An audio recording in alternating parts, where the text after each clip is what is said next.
வணக்கம். ஒரு அருமையான இனிமையான மாலை பொழுதில் தும்பி இலக்கிய அமைப்பின் சார்பில் இலக்கிய ஆர்வலர்களுக்கு, தமிழ் ஆர்வலர்களுக்கு பெருமை மிகுந்த சுவையான விருந்து வழங்கப்பட்டு கொண்டிருக்கிறது. தும்பி இலக்கிய அமைப்பின் நிறுவனரும் ஒருங்கிணைப்பாளருமான எங்கள் மண்ணின் மைந்தர், என்னுடைய பல்லாண்டு கால நண்பர், நினைவில் வாழும் அருமை அண்ணன் கரம்பக்குடியின் முன்னாள் பேரூராட்சி தலைவர், ஒடுக்கப்பட்ட மக்களின் உரிமைகளுக்கான போராளியாக களமாடிய பெருமைக்குரிய அண்ணன் உடையப்பன் அவருடைய தவ புதல்வர் ஞானவேல் அவர்கள் இந்த நிகழ்ச்சியிலே நான் கலந்து கொள்ள வேண்டும் என்ற விருப்பத்தை விழைவி தெரிவித்தார்கள். அவருடைய தந்தையார் எனக்கு மிக அறிமுகமானவர் மட்டுமல்ல, பொது வாழ்க்கையிலே நாங்கள் எல்லாம் தொடக்க காலத்திலே அடியெடுத்து வைத்த போது எங்களுக்கெல்லாம் முன்னத்தியாராக இருந்தவர். மிகப்பெரிய விழுமியங்களுக்கு சொந்தக்காரர். அவருடைய புதல்வர் இலக்கிய உலகத்தில் அறிவு சார்ந்த தமிழ் மொழிக்கான ஆக்கப்பணிகளில் ஈடுபட்டு பாடுபட்டு கொண்டிருப்பது நான் மிக காலந்தாழ்ந்து தெரிந்து கொண்டது வியப்பாகவும் எனக்கு வேதனையாகவும் இருந்தது. இடத்திலே தொடர்பு கொண்டு அவர் பேசிய பிறகுதான் அவர் இன்னார் என்று புரிந்து கொள்ளவும், தும்பி இலக்கிய அமைப்பை அவர் மிகச்சிறப்பாக நடத்தி கொண்டிருக்கிற பல்வேறு செய்திகளும் அறிய பெற்று நான் மகிழ்ந்தேன், நெகிழ்ந்தேன். இந்த நிகழ்ச்சியை கூட அவர் எப்படி வடிவமைத்திருக்கிறார் என்று பார்க்கிற போது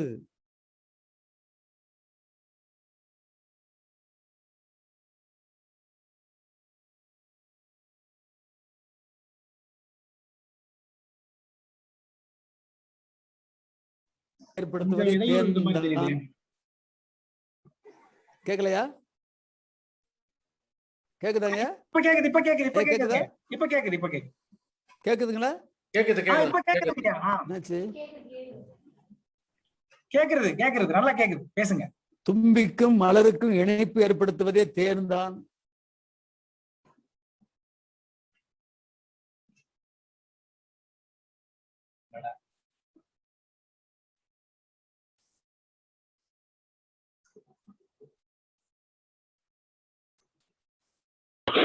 ஐயா இப்ப கேக்கல பாருங்க. நான் பாக்குறேன் ஐயா, கேட்கல, கொஞ்சம் பாருங்க.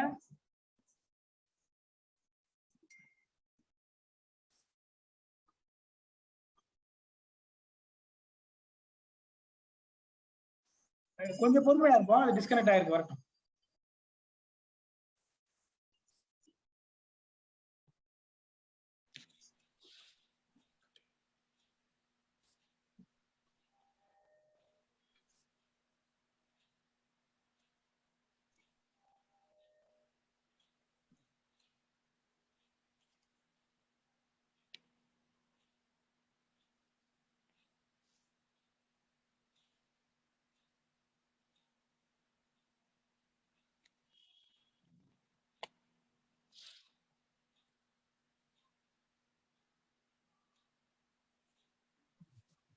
என்ன ஆச்சு?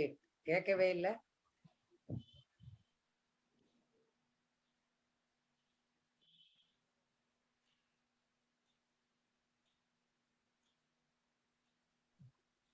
ஞானவடிவேல் ஐயா அது அவரு ஏதோ டிஸ்கனெக்ட் ஆயிருக்கு, இப்ப வர்றாரு, கொஞ்சம் பொறுமையா இருக்கு. அது வந்தாச்சு ஐயா, வந்தாச்சு. தொடரலாமா? தொடருங்க.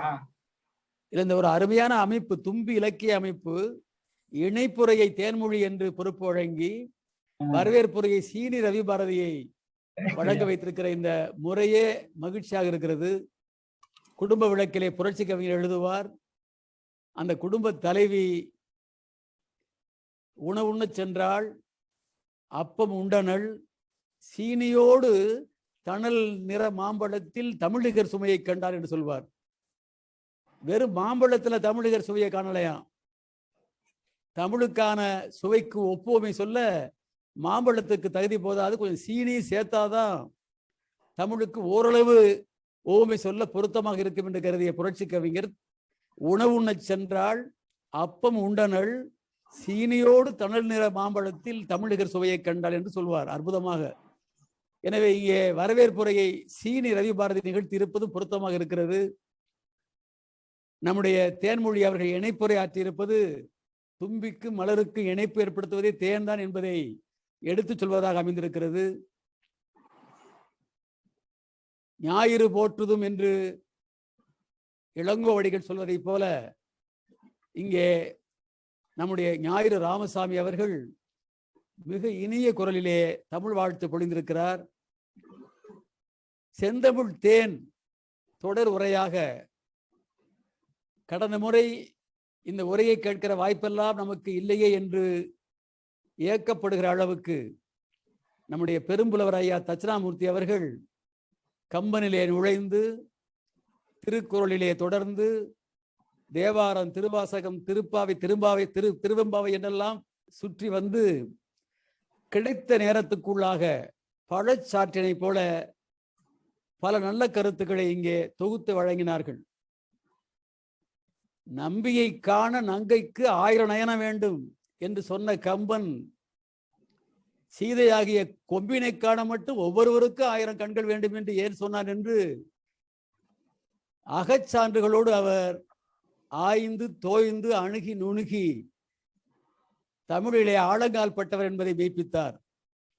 நான் கம்பனை பற்றி பாடுகிற போது புதுச்சேரி கம்பன் விழாவிலே இப்படி குறிப்பிட்டேன். வம்புக்கு போராடி அலைக்கடல் வெள்ளத்தை வாய்க்காலில் தள்ள முடியாது, வானத்து விண்மீன்கள் கூட்டத்தை எவரும் போய் வலை வீசி அள்ள முடியாது. வம்புக்கு போராடி அலைகடல் வெள்ளத்தை வாய்க்காலில் தள்ள முடியாது, வானத்து விண்மீன்கள் கூட்டத்தை எவரும் போய் வலை வீசி அள்ள முடியாது. எம்படை பெரிதென்றே எறும்புகள் யானை முன் எதிர் நின்று துள்ள முடியாது. ஏணி வைத்து ஏறியே ஆணி வைத்து ஒருவனும் இமயத்தை கிள்ள முடியாது. கம்பன் போல் காவியம் எழுதுவேன் என்ற கொம்பனும் சொல்ல முடியாது. கம்பனே உயிர் பெற்று மறுபடியும் வந்தாலும் கம்பன் போல் காவியம் எழுதுவேன் என்ற கொம்பனும் சொல்ல முடியாது. கம்பனே உயிர் பெற்று மறுபடியும் வந்தாலும் கம்பனை வெல்ல முடியாது என்று குறிப்பிடுவேன். அதற்கு காரணம் அம்புக்கும் கூர்த்த சொல் ஆற்றலை வேறெங்கு அகிலத்தில் காட்ட முடியாது. கம்பனிடம் இருந்த அந்த ஆற்றலை போல அம்புக்கும் கூர்த்த சொல் ஆற்றலை வேறெங்கும் அகிலத்தில் காட்ட முடியாது. 1000 கற்பனை குதிரைகளை ஒரு தேரில் அவனன்றி பூட்ட முடியாது என்று எழுதியிருப்பேன், பாடியிருப்பேன். அந்த கம்பன் ராமனைக்கான 1000 கண்கள் போதும், ஆனால் சீதையைக்கான ஒவ்வொருவருக்கும் பல 1000 கண்கள் வேண்டும் என்கிற அந்த நுட்பத்தை எப்படி பாடினார் என்று வியந்து குறிப்பிட்டார். நான் நினைக்கிறேன், ஒரு ஆணுடைய, மன்னிக்கவும், 1000 ஆண்களுடைய பார்வை ஒரு பெண்ணுடைய பார்வைக்கு சமம் என்பதைத்தான் கம்பன் அப்படி நுட்பமாக சொல்லி இருப்பான் என்று கருதுகிறேன். தானோக்கும் காலை நோக்கும் நோக்காக்கால் தானோக்கி மெல்லனகும் என்கிற பார்வைக்கு சொந்தக்காரர்கள் பெண்கள். நான் கூட தமிழ் தாயை பாடுகிற போதே ஈரமணம் கொண்டென்ன ஈர்த்தவளே சேர்த்தவளே ஓரவிழி பார்வையினால் ஒளிவெள்ளம் வார்த்தவளே பாரதியை அவன் தாசன் பாவேந்தனை படைத்து என் வீரமிகு கவிதைக்கு வெள்ளோட்டம் பார்த்தவளே என்று பாடுவேன். ஓரவிழி பார்வையினால் ஒளிவெள்ளம் வார்த்தவளே என்று குறிப்பிடுவேன்.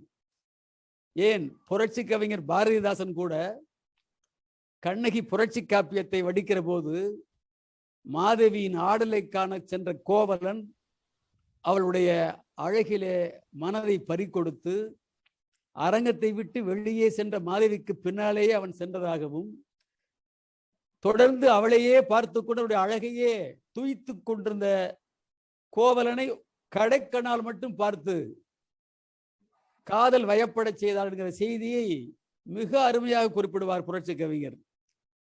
காவலரும் கடன் கேட்கும் செல்வர் பிள்ளை, கட்டழகன் கண்ணகியை மணந்த செம்மல், பாவலரும் பொருள் கேட்கும் தமிழ் வல்லாளன், பலரோடும் மாதவியின் ஆடல் காணும் ஆவலினால் அங்கு வந்தான், வெளியிற் சென்ற அன்னோளின் பின் நடந்தான், கடைக்கண் பிச்சை ஈவாளா எனக் கிடந்தான், ஈந்தாள் ஏற்றான் இரண்டுள்ள திறப்பு விழா இதுவாம் என்க என்று புரட்சி கவிஞர் பாடுவார்.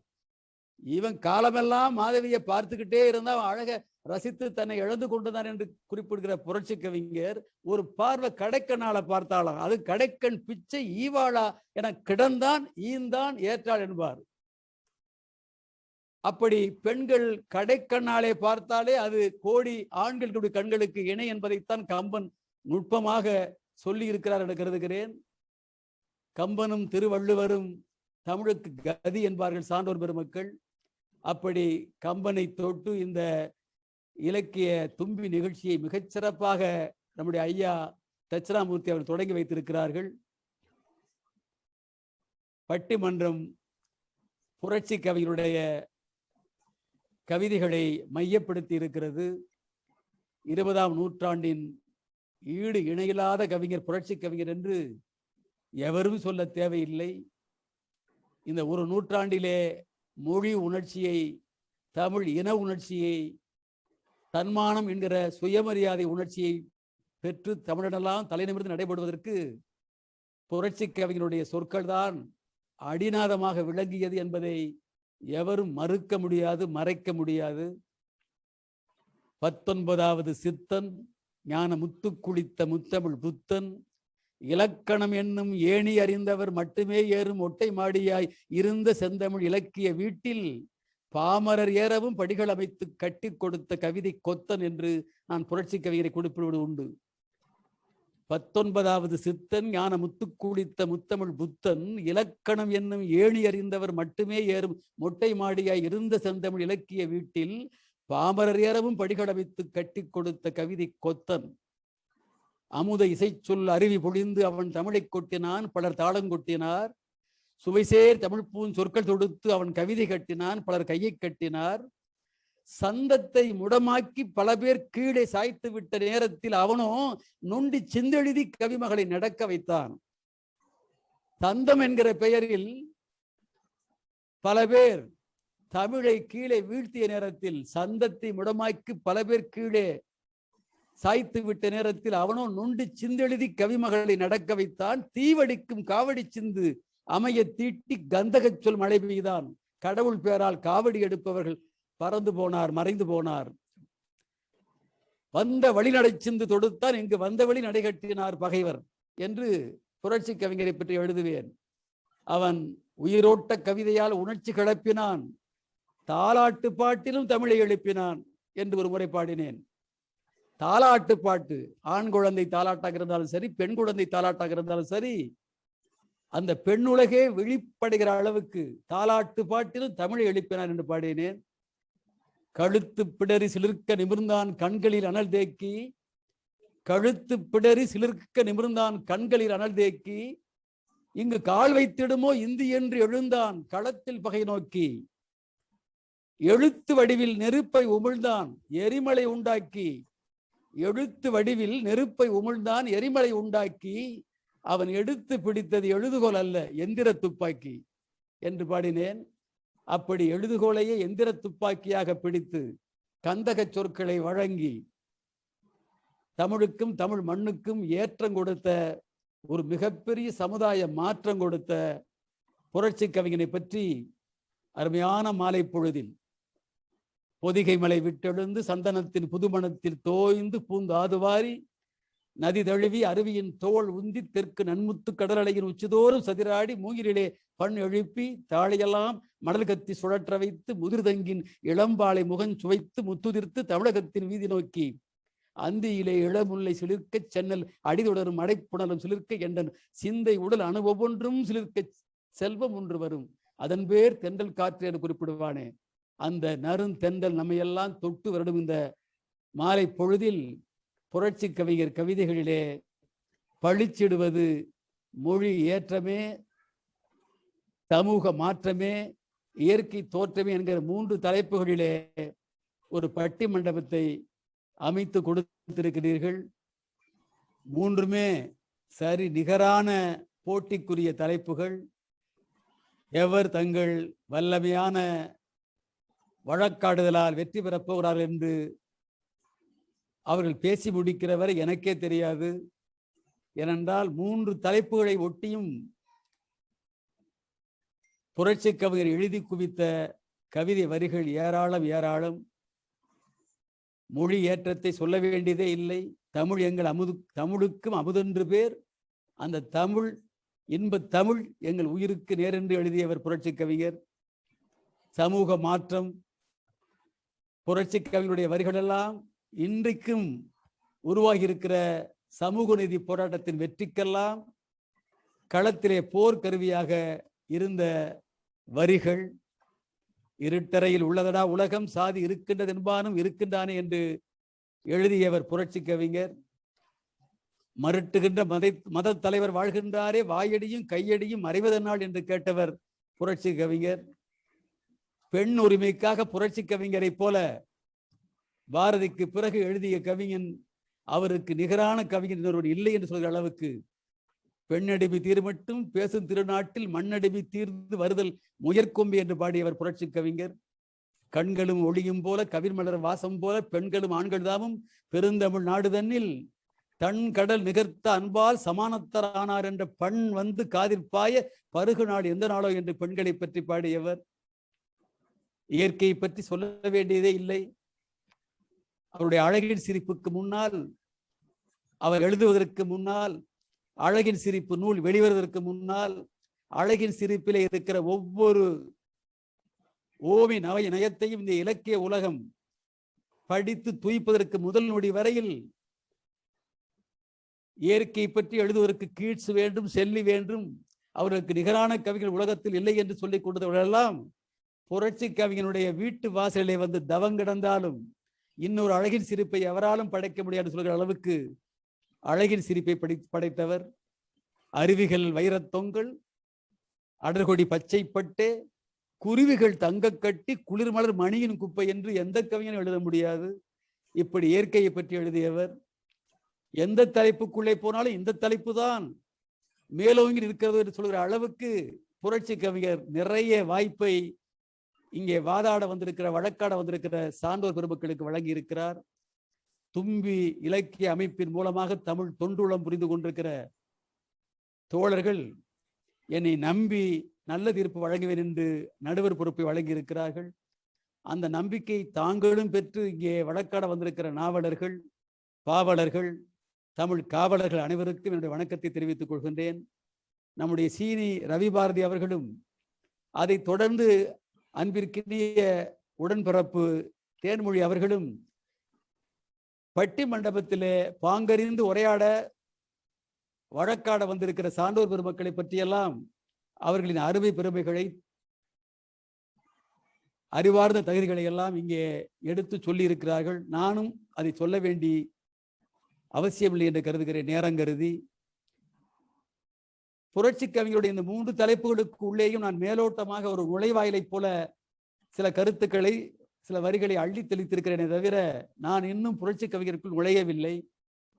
அந்த வாய்ப்பை கவிஞர்கள் பேசுகிற, கருத்துரையாட வந்திருக்கிற சான்றோர் பெருமக்கள் வழங்கினால் நிறைவாக நான் தீர்ப்பிலே சொல்வேன். இந்த பட்டி மண்டபம் மிகச்சிறந்த ஒரு பட்டி மண்டபம் என்று இங்கே இணைப்புரையாற்ற வந்த தோழி அவர்களும் வரவேற்புரையாற்றிய ரவி பாரதி அவர்கள் குறிப்பிட்டார்கள். 100க்கு 100 அது உண்மை. காரணம், இதில் இடம்பெற்றிருக்கிறவர்கள் தமிழை முழுமையாக கற்று துறைபோகிய சான்றோர் பெருமக்கள். பட்டிமன்றத்திலே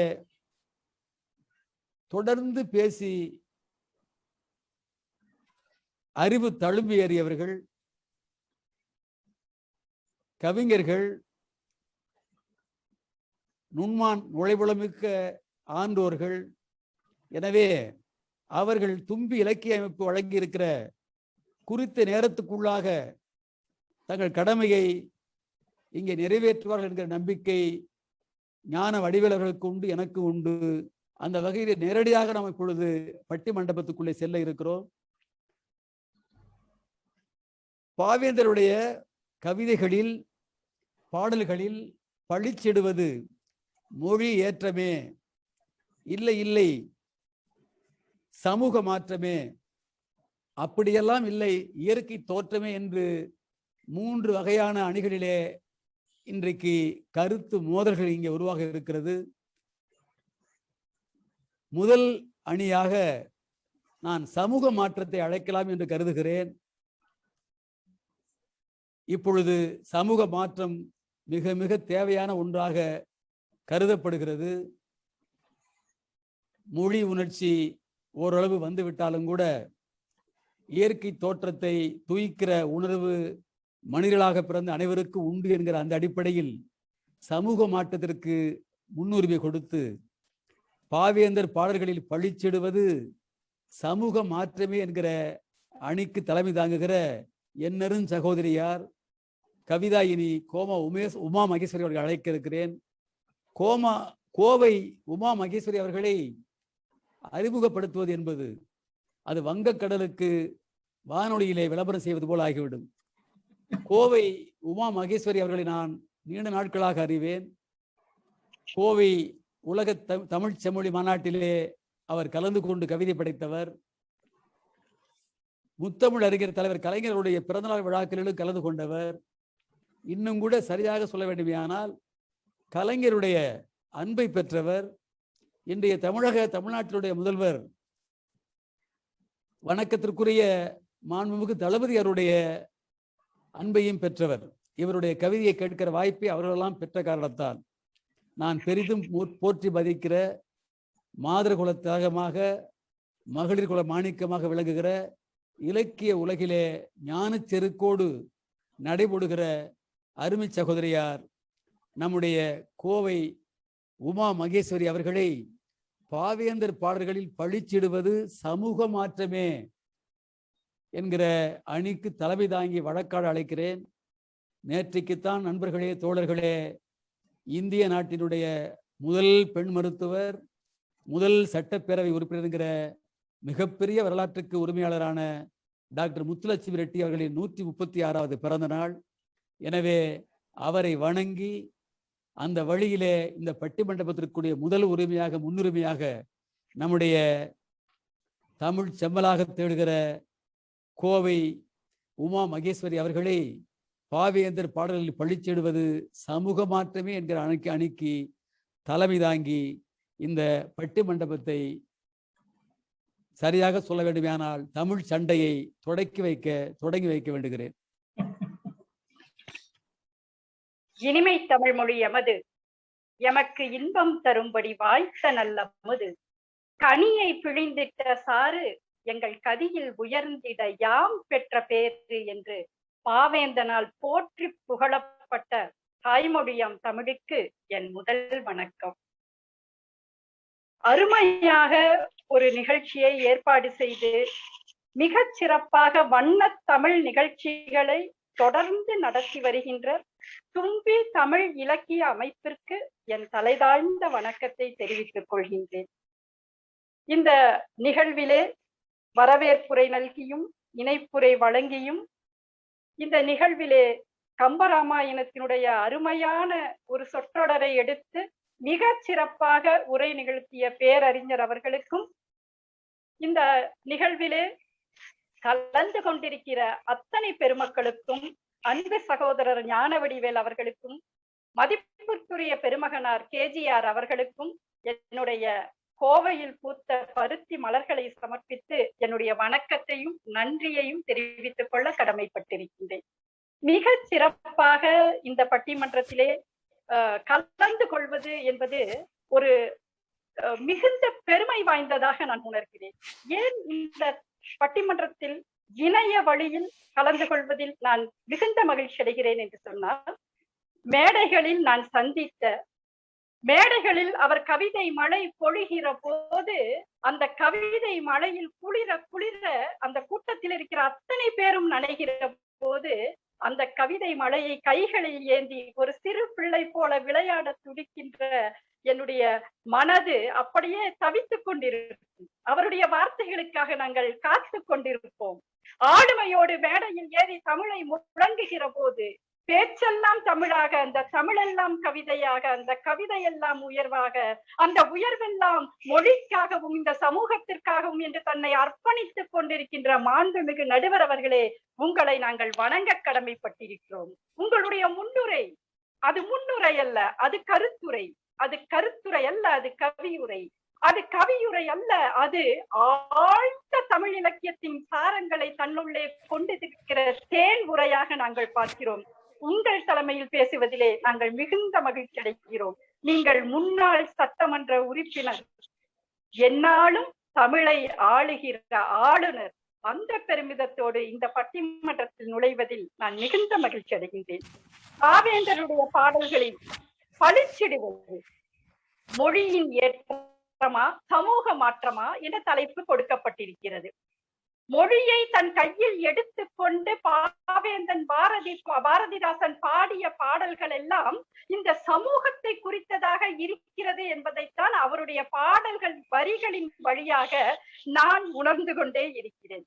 மொழியை குறித்து எல்லா கவிஞர்களும் பாடுகிறார்கள். எல்லாரும் மொழியை கண்டிப்பாக பாடியாக வேண்டும்.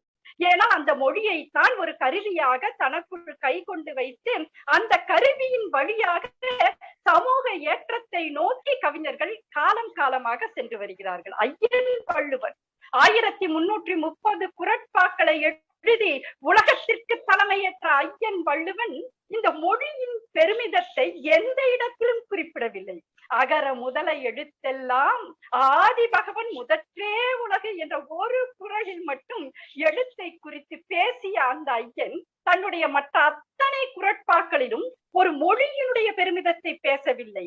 ஆனால் அந்த நூல், அந்த இலக்கியம், அந்த ஞான நூல் இன்றைக்கும் இன்னும் 7 காலத்திற்கும் அது நிலைத்து நிற்கிறது என்று சொன்னால் அந்த வள்ளுவம் சொன்ன சமூக செய்திகள் நம்முடைய மனதிலே இருந்து கொண்டிருக்கிறது. அது உலகை ஆள்கிறது, அது தமிழை வெல்கிறது, அது இதயங்களை வெல்கிறது. அப்படித்தான் பாவேந்தன் பாரதிதாசன் பாடல்களிலும் சமூக மாற்றம் குறித்த பல்வேறு கவிதைகள் வந்து விழுந்து கொண்டே இருக்கிறது.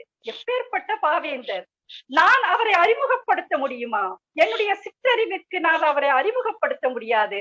அதனால் பேரறிவு படைத்த பாரதியை நான் என் கைக்குள் கொண்டு வருகிறேன். பாரதி சொல்லுகிறார், ஸ்ரீ சுப்பிரமணிய பாரதியின் கவிதா மண்டலத்தை சார்ந்த கனக சுப்புரத்தினம் என்று பாரதியால் புகழப்பட்ட அறிமுகப்படுத்தப்பட்ட பாரதிதாசனின் பாடல்கள் எவ்வளவு அழகாக இந்த சமூக மாற்றத்தை பேசுகிறது. ஐயா, நீங்கள் சொன்னது போல உங்கள் முன்னுரையிலே பெண் குழந்தை பிறந்தால் கடன் வந்து சேர்ந்தது என்று கலங்கிய இந்த சமூகத்தில், பெண் குழந்தை பிறந்ததென்றால் எனக்கு சாபம் வந்து விட்டது என்று கதறிய இந்த சமூகத்தில் மூடத்தனத்தின் முடைநாற்றம் வீசுகின்ற காடு மணக்கவரும் கற்பூர பெட்டகமே என்ன அழகாய் சொல்லுகிறார். அந்த சமூகத்திலே ஒரு சின்ன மாற்றத்தை கொண்டு வர வேண்டும். பெண்ணை கீழானவளாக கருதுபவர்களை சாபமாக கருதுபவர்கள் மனதில் எல்லாம் ஒரு மாற்றத்தை ஏற்படுத்த வேண்டும் என்று சொல்லி பாவேந்தர் கொண்டாடுகின்றார் அல்லவா. நான் என்று பெண்ணை நவில்வோர்க்கு தாய் என்று காட்ட தமிழருக்கு வாய்த்தவளே என்று பேசுகிறார். நீ தமிழருக்கு வாய்த்த தனி பெரும் பதம் என்று சொல்லுகிறார். வன்மை, உயர்வு, மனிதர் நலமெல்லாம் பெண்மையினால் உண்டென்று பேச வந்த பெண்ணழகே என்று சொல்லுகிறார். உன்னால் தான் இந்த சமூகத்திற்கு உயர்வு. இன்றைக்கு ஒலிம்பிக் திருவிழாவிலே நம்முடைய பெண்கள் பதக்கங்கள் குவிக்கிற போது, பெண்ணே உன்னை கண்டு நாங்கள் பெருமையுறுகிறோம் என்று இந்த சமூகமே பெருமையுறுகிறது. தமிழ் சமூகமே எழுந்து நிற்கிறது, இந்திய தேசமே எழுந்து நிற்கிறதே. பெண்ணே, வன்மை, உயர்வு எல்லாம் உன்னால் தான் என்று இந்த சமூகத்தில் இருக்கிற பொது புத்தியை உடைத்து விட்டு பெண் உயர்வானவள் என்ற ஒரு உயர்வை நம்முடைய பாரதிதாசன் சுட்டி காட்டுகிறார். ஐயா, அந்த காலத்திலே கல்வி இல்லாத பெண்கள் இருந்தார்கள். பாரதிதாசன் சொல்லுகிறார், கல்வி இல்லாத பெண்கள் களர் நிலம், அங்கு புல் விளைந்திடலாம், நல்ல புதல்வர்கள் விளைவதில்லை. இன்னும் கூட அவர் அழகாக சொல்கிறார், கற்பது பெண்களுக்கு ஆபரணம். நாம் இன்றைக்கு பார்க்கிறோம், நகைகளை நிறைய போட்டுக்கொண்டு பெண்கள் இருக்கிற போது பாரதிதாசனுடைய பாடல் வரிகள் நினைவிற்கு வருகிறது. அவர் சொல்கிறார், பெண்ணே கெம்புக்கள் வைத்த நகை தீராத ரணம் என்று சொல்கிறார். நீ கெம்புக்கள் போட்டு பளிச்சிடுகிற உன்னுடைய அந்த நகைகள் இருக்கிறது அல்லவா, அது அல்ல உனக்கு ஆபரணம். எது உனக்கு ஆபரணம் என்றால் கற்பது பெண்களுக்கு ஆபரணம் என்று சொல்லுகிறார். இங்கே மதிப்பிற்குரிய பெருமகனார் ராமாயணத்தை பற்றி பேசுகின்ற போது எவ்வளவு அழகாக ராமனுடைய அந்த செய்திகளை எல்லாம் மிகச் சிறப்பாக அவர் பேசினார். நான் யோசித்து பார்க்கிறேன், இப்படித்தான் இந்த சமூகத்திலே காலம் காலமாக ராமனை புகழ்ந்து வருவது, ராமாயணத்தை புகழ்ந்து பேசுகிறது, மகாபாரத கருத்துக்களை பேசுவது வந்து காலம் காலமாக இருந்து கொண்டு வருகிறது. பாரதிதாசன் தமிழர் உணர்வோடு நின்று பார்க்கிறார். அவர் சொல்லுகிறார், முற்றிலும் வேறுபட்ட ஒரு கருத்தை இந்த சமூகத்தில் அவர் கொண்டு வந்து நிறுத்துகிறார், தைரியமாக நிறுத்துகிறார். நடுவரையா அவர்கள் அறிவார்கள். அவர் சொல்லுகிறார், தென்னிலங்கை ராவணன் தன்னையும் தீயனும் துரியனையும் பிறர் என்ன சொல்லி எவ்வாறு கசப்பினும் இன்று நான் அவர் ஏற்றத்தை பாடுவேன். இந்த சமூகத்திலே காலம் காலமாக அவனுடைய பொது புத்தியில் உறைந்திருந்த ஒரு காப்பிய சிந்தனையை தன்னுடைய கரங்களால் வெளியே எடுத்து எல்லாருடைய மனத்தராசின் முன்னும் எடை போட வைக்கின்ற வரிகளை எங்கள் பாரதிதாசன் செய்கிறார். அதனால்தான் அவருடைய பாடல்களோடு நாம் இணைந்திருக்கிறோம். அவர் பாடலும் வேறு, நாம் வேறு என்று இல்லை. நாமும் அவரும் ஒன்றாக நிற்கிற இடம் இது போன்ற இடங்களில் இருப்பதை நாம் பார்க்கிறோம். இப்படி சொல்வதற்கு, இப்படி அந்த காலத்தில் பாடல்கள் எழுதுவதற்கு எவ்வளவு பெரிய மன திட்பம் இருந்திருக்க வேண்டும், மன துணிவு இருந்திருக்க வேண்டும். அந்த துணிவோடு அவர் பேசுகிறார். அவர் சொல்லுகிறார், இப்படி சொல்வதற்கான ஒரு காரணத்தையும் பாரதிதாசன் சொல்லுகிறார். ஏனென்றால் இப்படி அடிமைப்பட்டு கிடக்கின்றவர்களை நாம் கதாபாத்திரங்களாக, கதாநாயகர்களாக, நம்முடைய வெற்றி வீரர்களாக கருதக்கூடாது. சொல்லுகிறார், நெஞ்சில் ஊறி கிடந்த தம் பூமியை நேரில் மற்றவர் ஆண்டிட பார்த்திடும் பஞ்சை என்று துரியன் ராவணன் பாரத குலம் வேண்டும் பண்பு இதே என்று சொல்லுகிறார். தான் ஏன் ஒரு மாற்றத்தை கொண்டு வருகிறோம் என்பதற்கு அதற்கான அடிப்படையை, அதற்கான அடித்தளத்தை நிறுவ முன்வருகிறார் பாரதிதாசன். எந்த கவிஞனிடத்தும் நான் காணாத ஒரு செய்தியாக இந்த செய்தி இருக்கிறது. நான் துரியனை புகழ்வேன், நீங்கள் மிக மோசமானவன் என்று சித்தரிக்கிற ராவணனை நான் புகழ்வேன். ஏனென்றால் தன் தாய் நாட்டை விட்டு தராமல் கடைசி வரை போராடிய மறவர்கள் அவர்கள் என்று பாரதிதாசன் சொல்லுகிறாரே. அப்படி என்றால் இது சமூக உயர்வுக்கான பாடல் வரிகளாகத்தானே இருக்கிறது. ஐயோ, மொழியை எதற்கு ஒரு கவிஞன் பயன்படுத்துகிறான் என்று சொன்னால் அந்த மொழியினுடைய இனிமையை சொல்வதற்காக அல்ல. ஒரு குழந்தை பேசுகிற புதலை மொழி கூட இனிமைதான். அமிழ்தினும் இனிதே தம்மக்கள் சிறுகை அளாவிய கூழ் என்று சொல்லுகிறார். அமிழ்தத்தை காட்டிலும் இனியதுங்கிறாரு. அந்த மொழி எல்லாருக்கும் இனிமையானதுதான். அவரவர் மொழி அவரவருக்கு பெரியது. அதனால்தான் அழிந்து போகும் மொழிகளை காப்பாற்றுகிற இடங்களிலே இன்றைக்கு பலர் ஈடுபட்டு கொண்டிருக்கிறார்கள். என் மொழி அழிந்தால் என் இனம் அழிந்துவிடும், என் இனம் அழிந்தால் என் வரலாறு அழிந்துவிடும், என் மொழியை காப்பாற்றுகிறேன் என்று அவரவர்கள் காப்பாற்றிக் கொண்டிருப்பதை பார்க்கிறோம். எல்லாருக்கும் அவருடைய மொழி பெரிதாக இருக்கும். ஆனால் இந்த சமூக மாற்றத்திற்கு அந்த மொழி என்ன செய்கிறது? இயற்கை தோற்றத்தை பற்றி அன்பிற்குரிய பெருமகனார் பேச இருக்கிறார்கள்.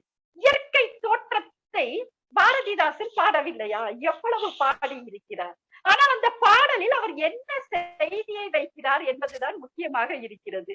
சித்திர சோலைகளை பார்க்கிறார் பாரதிதாசன், நெடிதுயர்ந்த மரங்களை பார்க்கிறார், காற்றில் அசையும் மரக்கிளைகளை பார்க்கிறார், பூக்களை பார்க்கிறார், விதைகளை பார்க்கிறார், கிளைகளை பார்க்கிறார்.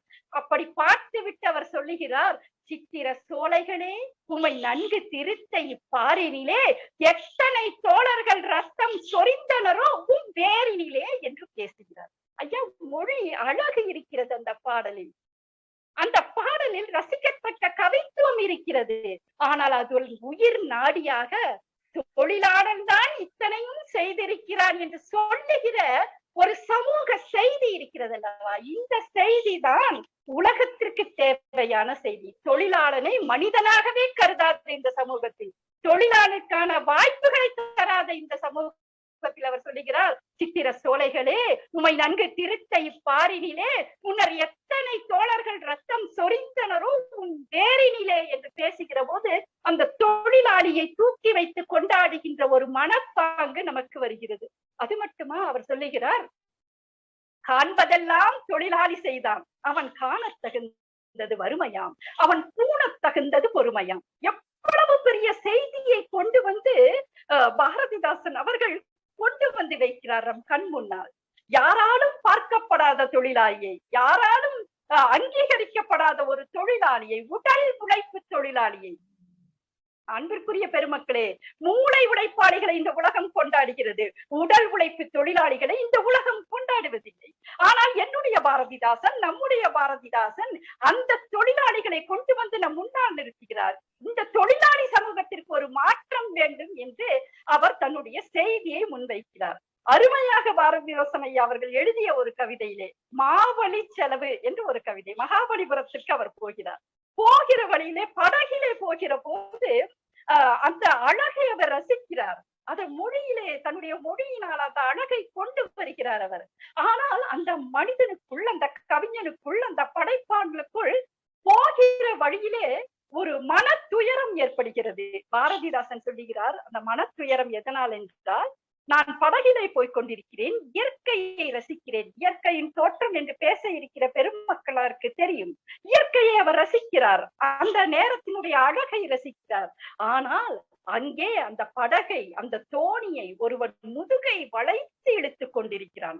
ஒருவன் கயிற்றை பிடித்து தன்னுடைய உடல் வலிமை அத்தனையும் சேர்த்து அந்த கயிற்றை பிடித்து இழுத்து தாங்கிக் கொண்டிருக்கிறான். இந்த காட்சியை பார்த்தவுடன் பாரதிதாசனின் மனது கொதிக்கிறது. ஐயோ, என் தொழிலாளர்கள் எவ்வளவு கஷ்டப்படுகிறார்கள்.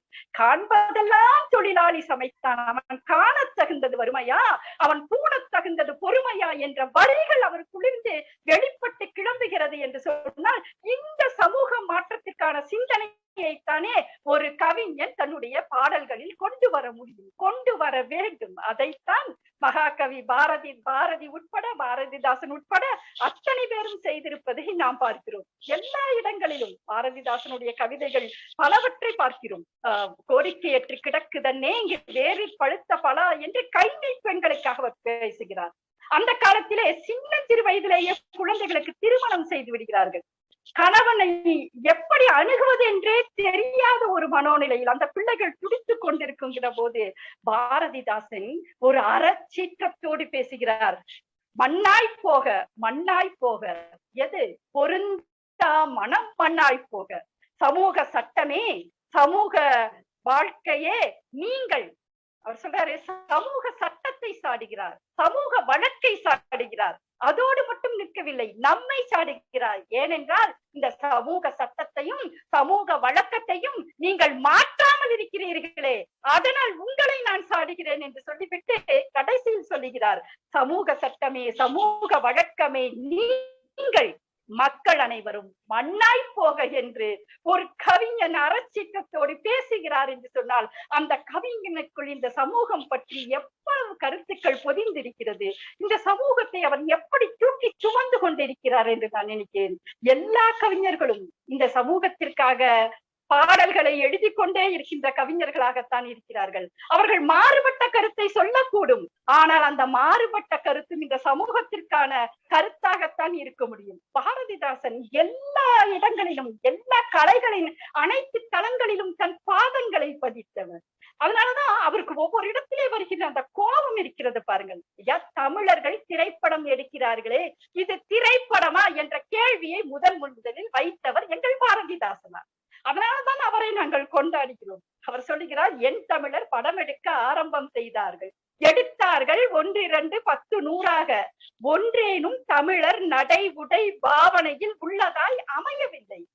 தமிழனுடைய நடை இல்ல, தமிழனுடைய உடை இல்ல, தமிழனுடைய பெருமிதம் இல்லை, ஒன்றேனும் தமிழருமை உணர்த்துவதாய் இல்லை, ஒன்றேனும் உயர் நோக்கம் அமைந்ததுவா இல்லை, ஒன்றேனும் உயர் நடிப்பு வாய்ந்ததுவா இல்லை, எல்லாம் வீழ்ந்து பட்டன என்று சொல்லி ஒரு திரைப்பட துறையில் கூட ஒரு மாற்றம் கொண்டு வர வேண்டும். தமிழன் தமிழனாக காட்டப்பட வேண்டும், அவன் அந்நியனாக காட்டப்படக்கூடாது என்பதில தன்னுடைய அதற்காக திரைப்படம் எடுப்பதில் கூட, அதனால் பொருளை செலவழிப்பதற்கு கூட எங்கள் பாரதிதாசன் துணிந்திருந்தார் என்று சொன்னால், அவருடைய பாடல்கள் என்பது நிச்சயமாக அது மொழி அருமையை தாண்டி அது ஒரு சமூக மாற்றத்திற்கான கருவியாக இருப்பதை நாம் பார்க்கிறோம்.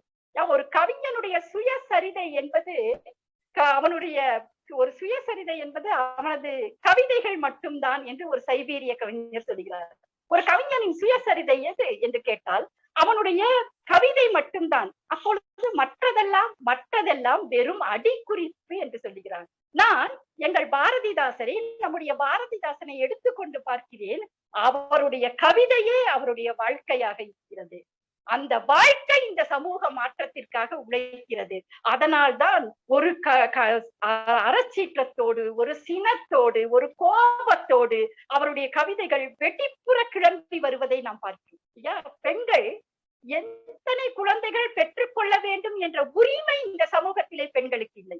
யாரை திருமணம் செய்து கொள்ள வேண்டும் என்பதை பெண்கள் தேர்ந்தெடுக்க முடியாது. இவர்தான் என் கணவராக வர வேண்டும் என்று ஒரு பெண் சொல்வதற்கான வாய்ப்புகள் இல்லை இந்த சமூகத்திலே. எத்தனை குழந்தைகள் பெற்றுக்கொள்ள வேண்டும் என்று சொல்வதற்கான வாய்ப்புகள் இல்லை. பாரதிதாசன் தான் முதலில் சொல்லுகின்றார், காதலுக்கு வழிவகுத்து கருப்பாதை சாத்துகின்ற வழிமுறையை கண்டறிவோம் என்று சொல்லுகிறார். முதலாக ஒரு பெண்ணின் உடல் மீதான வன்முறையை தடுக்கிற ஒரு கவிஞனாக பாரதிதாசன் இருக்கிறான். தன் கவிதைகளால், தன்னுடைய உணர்வுகளால், தன் எழுத்தால், தன்னுடைய தாள்களில் நனைந்த அந்த ஈரக் கவிதைகளால், பெண்ணே உன்னுடைய குழந்தை பெற்றுக் கொள்கிற இயந்திரம் அல்ல, நீ குழந்தை பெற்றுக் கொள்கிற இயந்திரம் அல்ல. குழந்தை எவ்வளவு பிறக்க வேண்டும் என்பதை நீ தீர்மானிப்பவளாக இருக்க வேண்டும் இந்த சமூகத்தில் என்று முதலில் ஒரு செய்தியை பெண் குலத்திற்காக எடுத்து வைத்தவர் பாரதிதாசனாக இருக்கிறார். அதனால்தான் பெண்கள் பாரதிதாசனை போற்றுகின்றோம். மகளிர் எல்லோரும் விடுதலைக்கு வேட்கை கொண்டனம் என்று பாரதியார் சொன்னார். பாரதிதாசன் சொல்லுகிறார், நீங்கள் விடுதலைக்காக காத்திருக்காதீர்கள், விடுதலையை நீங்கள் பெற முயற்சி செய்யாதீர்கள், விடுதலைக்காக கதவுகளை தட்டி உடைத்து உள்ளே செல்லுங்கள் என்று சொல்லுகின்ற வெடிப்புற கவிதைகளை தந்த பாரதிதாசனுடைய கவிதைகள் சமூக மாற்றத்தில்தான் பேசிக்கொண்டே இருக்கிறது. ஆண் குழந்தைக்கு தாலாட்டு எழுதினார். ஆண் குழந்தைக்கு மட்டுமே தாலாட்டு எழுதிய சமூகத்தில் பெண் குழந்தைக்கு தாலாட்டு எழுதியவர் அவர்தான். அதனால்தான் பாரதிதாசனுடைய கவிதைகளை கொண்டாடுகின்றோம் பெண்கள். பெண்கள் மட்டுமல்ல, பெண் உரிமையை மதிக்கின்ற ஆர்வலர்கள் கொண்டாடுகின்றார்கள். நடுவர் நீதிபதி போன்ற பெண் உரிமைவாதிகள் அதை கொண்டாடுகின்றார்கள். கலைஞர் அவர்கள் பெண்களுக்கான பல உரிமைகளை சட்டமாக்கிய போது நிச்சயம் நான் நினைத்து பார்ப்பேன், பாரதிதாசன் மகிழ்ந்திருப்பார், பாரதியார் மகிழ்ந்திருப்பார், பெண் உரிமைக்காக குரல் கொடுத்தவர்கள் மகிழ்ந்திருப்பார்கள். பெண்ணும் ஆணும் சமம் என்பதை நம்முடைய சட்டங்கள் வழியாக கலைஞர் அவர்கள் தந்த போது அந்த பெருமிதம் தான் எங்களுக்குள் ஏற்பட்டது. அந்த பெருமிதம் தான் பாவேந்தனுடைய பாடல்களை படிக்கிற போது எங்களுக்குள்ளும் ஏற்படுகிறது. பெண்ணை பொம்மையாக கருதாமல் பெண்ணை உயிருள்ளவளாக கருதிய அவருடைய கவிதை வரிகள் சமூக ஏற்றத்திற்குத்தான் நம்மை இட்டு செல்கின்றது. சமூக ஏற்றத்தையே பாரதிதாசன் தன் கவிதைகள் வைத்திருக்கின்றார். அது ஒரு வெடி மருந்தாக, அது ஒரு விசை மிக்க ஒரு தோட்டாவாக அது இருக்கிறது. படிக்கின்றவர்களை, படிக்கின்ற அத்தனை பேரையும், பெண்களை மட்டுமல்ல, பெண் உரிமைக்காக குரல் கொடுக்கிற அத்தனை ஆண்களுக்கும், குழந்தைகளுக்கும், நண்பர்களுக்கும், தோழர்களுக்கும், தோழிகளுக்கும் அது கை கொடுக்கிறது என்று சொல்லி பாரதிதாசன் கவிதைகளில் மிக அதிகமாக இருக்கிறது. ஏற்றம் பெறுவது சமூக மாற்றம் பற்றிய கருத்துக்கள் தான் என்று சொல்லி இந்த அருமையான வாய்ப்பளித்த அத்தனை பேருக்கும் நன்றி கூற கடமைப்பட்டிருக்கின்றேன். மிகச்சிறந்த நடுவர் தலைமையில் பேச கிடைத்த இந்த வாய்ப்பை நான் பெரும் பேராக கருதுகிறேன். நன்றி, வணக்கம். நண்பர்களே, தோழர்களே, பட்டிமன்றத்தினுடைய எடுப்பும் தொடுப்புமே மிக சிறந்த ஒரு மிடுக்காக அமைந்திருக்கிறது. நான் முன்பே குறிப்பிட்டதை போல கோவையிலே உலக தமிழ் செம்மொழி மாநாடு நடைபெற்ற போது 4 கவியரங்கங்கள் அங்கே மிகப்பெரிய கவிஞர்கள் தலைமையில் நடைபெற்றது. அதிலே பெண்பார் கவிஞர்கள் சில பேர் கலந்து கொண்டார்கள் என்றாலும் கூட அந்த கவியரங்கம் நடைபெற்று முடிந்து ஒரு 10 ஆண்டுக்கு பிறகு, ஒரு 6-7 ஆண்டுக்கு பிறகு தலைவர் கலைஞர் அவர்கள் மறைவதற்கு ஓராண்டுக்கு முன்பு திருவாரூரிலே அவர் கலந்து கொண்ட இலக்கிய நிகழ்ச்சி, அதுதான் கடைசி நிகழ்ச்சி, என்னுடைய தலைமையில் ஒரு கவியரங்கம். அந்த கவியரங்கத்திலே யார் யார் கலந்து கொள்ள வேண்டும், பங்காற்ற வேண்டும் என்று தலைவருடைய கவனத்திற்கு அந்த தாள் போன போது அவரால் பரிந்துரைக்கப்பட்டவர் நம்முடைய அருமை சகோதரியார் கோவை உமா மகேஸ்வரி என்பதை உலகெங்கு வாழுகிற தமிழ் பெருங்குடி மக்கள் இந்த நிகழ்ச்சியை கண்டு கேட்டு மகிழ்கிற இந்த வாய்ப்பிலே சொல்வதை நான் பெருமையாக கருதுகிறேன். முத்தமிழறிஞர் கலைஞர் இடத்திலே தமிழ் உலகத்தின் மூலமாக இடம் பிடிப்பது என்பது அவ்வளவு எளிமையான செயல் அல்ல. அந்த கோவையிலே உலக தமிழ் செம்மொழி மாநாட்டிலே பாடிய அந்த பெண்பார் கவிஞர் ஒரு சகோதரி இருக்கிறாரே, உமா என்று பெயர் வருமே, அவரை இதில் பங்கு பெற செய்யுங்கள் என்று தலைவர் கலைஞர் அவர்கள் பரிந்துரைத்தார்கள். அதற்கு தகுதியானவர் நம்முடைய உமா மகேஸ்வரி அவர்கள் என்பதை இந்த தருணத்திலே கூட மெய்ப்பித்தார். எனக்கு கூட நம்முடைய ராஜேந்திர பாபு அவர்களோ அல்லது எங்கள் அன்பிற்குரிய மூப்பா அவர்களோ அடுத்து பேச வேண்டுமா, உங்கள் வழக்கை நீங்கள் தொடுக்க வேண்டுமா என்று கேட்கிற அளவுக்கு அழுத்தமாக ஆணித்தரமாக அவரே ஒரு பெண்பார் கவிஞர் என்பதால் சமூக மாற்றமே என்கிற தலைப்புக்குள்ளே நுழைகிற போதே பெண் குழந்தை தாலாட்டை பற்றி குறிப்பிட்டு, மூடத்தனத்தின் உடனாட்டம் வீசுகின்ற காடு வணக்கவரும் கற்பூர பெட்டகமே, சாணிக்கு பொட்டிட்டு சாமி என்பார் செய்கைக்கு நாணி உறங்கு நகைத்து நீ கண்ணுறங்கு, புண்ணில் சரவிடுக்கும் பொய்மதத்தார் கூட்டத்தை கண்ணில் கனல் சிந்தி கட்டளிக்க வந்தவளே என்று புரட்சி கவிஞருடைய பெண் குழந்தை தாலாட்டில் இடம்பெறுகிற வரிகளையெல்லாம் தொடங்கி, தென் திசையை பார்க்கின்றேன் என் சொல்வேன் என்ற சிந்தையெல்லாம் தோள்களெல்லாம் பூரிக்குது அடடா என்று மாவீரன் யாழிசை வேந்தன் ராவணனை பாடியவன் அல்லவா புரட்சி கவிஞர் என்று தொடர்ந்து மாவலிபுரச் செலவிலே அந்த நதி பயணத்திலே படகிலே போகிற போது, தோணியிலே போகிற போது கரை ஓரத்தில் இருக்கிற மலர்களையோ மரங்களையோ பார்த்து அந்த கவிஞன் ரசிக்காமல் கை வலிக்க துடுப்பு போட்ட தொழிலாளியினுடைய வியர்வையை பாடினான். காண்பதெல்லாம் தொழிலாளி செய்தான், அவன் காணத் தகுந்தது வறுமையாம் பூணத் தகுந்தது பொறுமையாம் என்கிற வரிகளையெல்லாம் சுட்டிக்காட்டி புரட்சி கவிஞருடைய பாடல்களிலே பழிச்சிடுவது சமூக மாற்றமே என்கிற கருத்துக்கு வலிமை சேர்க்கிற மிக மிக முக்கியமான வரிகளை எல்லாம் எடுத்து சொல்லி இருக்கிறார். காதலுக்கு வழி வைத்து கருப்பாதை சாத்தும் கதவுண்டு கண்டறிவோம் என்று 90 ஆண்டுகளுக்கு முன்பே குடும்ப கட்டுப்பாட்டு திட்டத்தை தந்தை பெரியாருடைய வழியிலே பாடல் வரிகளாக வடித்து தந்த பெருமைக்குரியவர் புரட்சி கவிஞர். எனவே மொழியை பற்றி பாடுவது அவர் இயல்பான குணம், இயற்கையை பற்றி பாடுவது கவிஞனுக்கே ஒரு இயல்பு. ஆனால் சமூக மாற்றத்திற்கு பாடுவதுதான் ஒரு கவிஞனுடைய கால கடமை. அதை நிறைவேற்றிய புரட்சி கவிஞனுடைய வரிகள்தான் மேலோங்கிய பார்க்க பார்க்க படிக்க படிக்க உள்வாங்க உள்வாங்க பழிச்சிடுகிற வரிகளாக கருத்துக்களாக இடம்பெற்றிருக்கிறது என்று சொல்லி பாவேந்தர் பாடல்களில் பழிச்சிடுவது சமூக மாற்றமே என்கிற கருத்தை நிறுவி சென்றிருக்கிறார்.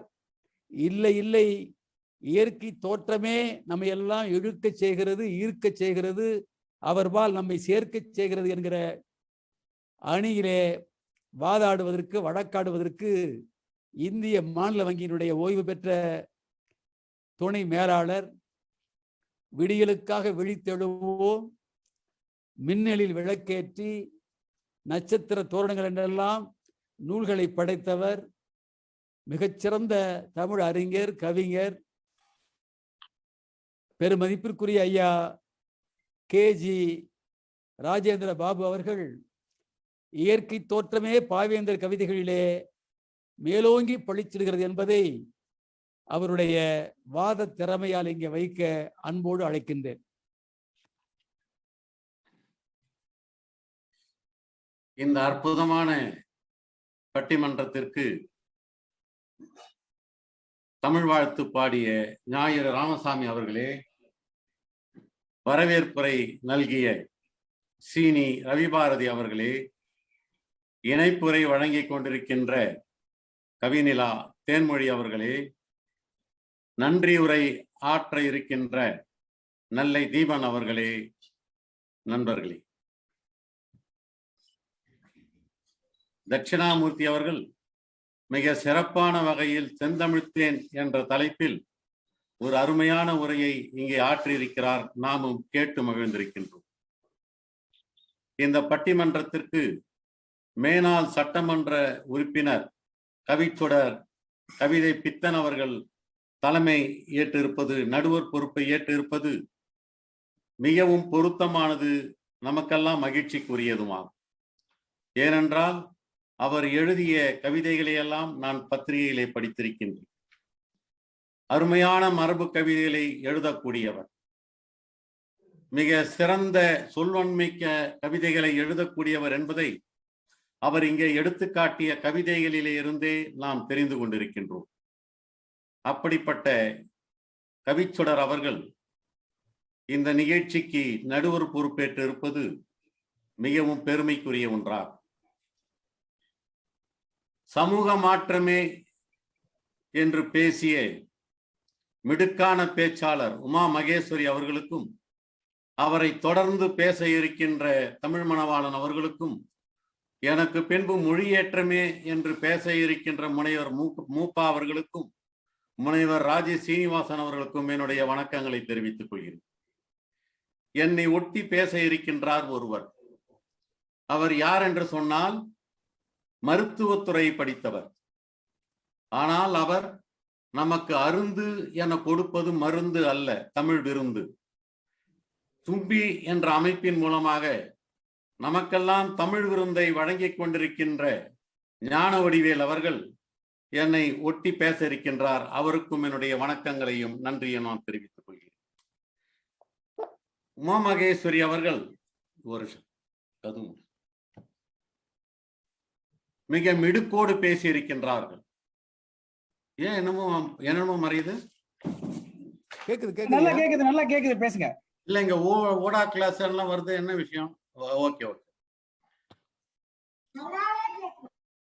அருமையாக பேசியிருக்கிறார்கள். நமக்கு இருக்கிற ஒரு சங்கடம் என்னவென்று சொன்னால், பட்டிமன்றங்களிலே பேசுவர்களையும் காயப்படுத்தக்கூடாது, அதே நேரத்தில் பாவேந்தரையும் எந்த வகையிலேயும் காயப்படுத்தக்கூடாது. இதெல்லாம் ஒரு கவிதையா என்றெல்லாம் சொல்லிவிடக் கூடாது, சொல்லிவிடவும் முடியாது. ஆகவே கத்தியின் மீது நடக்கிற மாதிரி நாம் இந்த பட்டிமன்றத்திலே பேச வேண்டி இருக்கின்றது. அவர் சமூகத்தை பாடவில்லை என்று நாம் சொல்லவே இல்லை, பாடியிருக்கிறார். கோரிக்கையற்று கிடக்குதனே வேரில் பழுத்த பலா பாடியிருக்கிறார். மறுமணம் குறித்து பாடியிருக்கிறார். ஆனால் அந்த வரிகள் இன்றைக்கு தேவையா, பொருந்துமா? நிறைய பேர் மறுமணம் செய்து கொண்டிருக்கின்ற இந்த காலகட்டத்தில் கோரிக்கையற்று கிடக்குதனை வேரில் பழுத்த பலா என்ற வரி எவ்வளவு வீரியமிக்க வரியாக இருக்கும் என்பதை நாம் யோசித்து பார்க்க வேண்டும். கருத்தடையை பற்றி சொன்னது கூட அவர் நடுவர் அவர்கள் குறிப்பிட்ட மாதிரி தந்தை பெரியார் அவர்கள் ஒரு வானொலியிலே சந்திரசேகரன் என்கின்ற டாக்டரோடு பேசுகின்ற பொழுது சொன்ன கருத்து, அதனுடைய எதிரொலித்தான் அந்த பாடலாகும். பாவேந்தர் எழுதிய சமூக மாற்றங்கள் அத்தனையுமே பெரியாருடைய கருத்து. ஆரம்பத்திலே அவர் தெய்வ பக்தி உள்ளவராக இருந்தார், முருகர் பாடல்களை பாடினார். ஒரு ஆசிரியர் பாரதியை அணுகி, எனக்கு ராமாயணத்தை பற்றி காலட்சேபம் எழுதுவதற்கு கவிதை வேண்டும் என்று கேட்டபொழுது, அதோ கனக சுப்பரத்தினம் இருக்கிறார், போய் வாங்கிக்கொள் என்று சொல்லியிருக்கிறார்.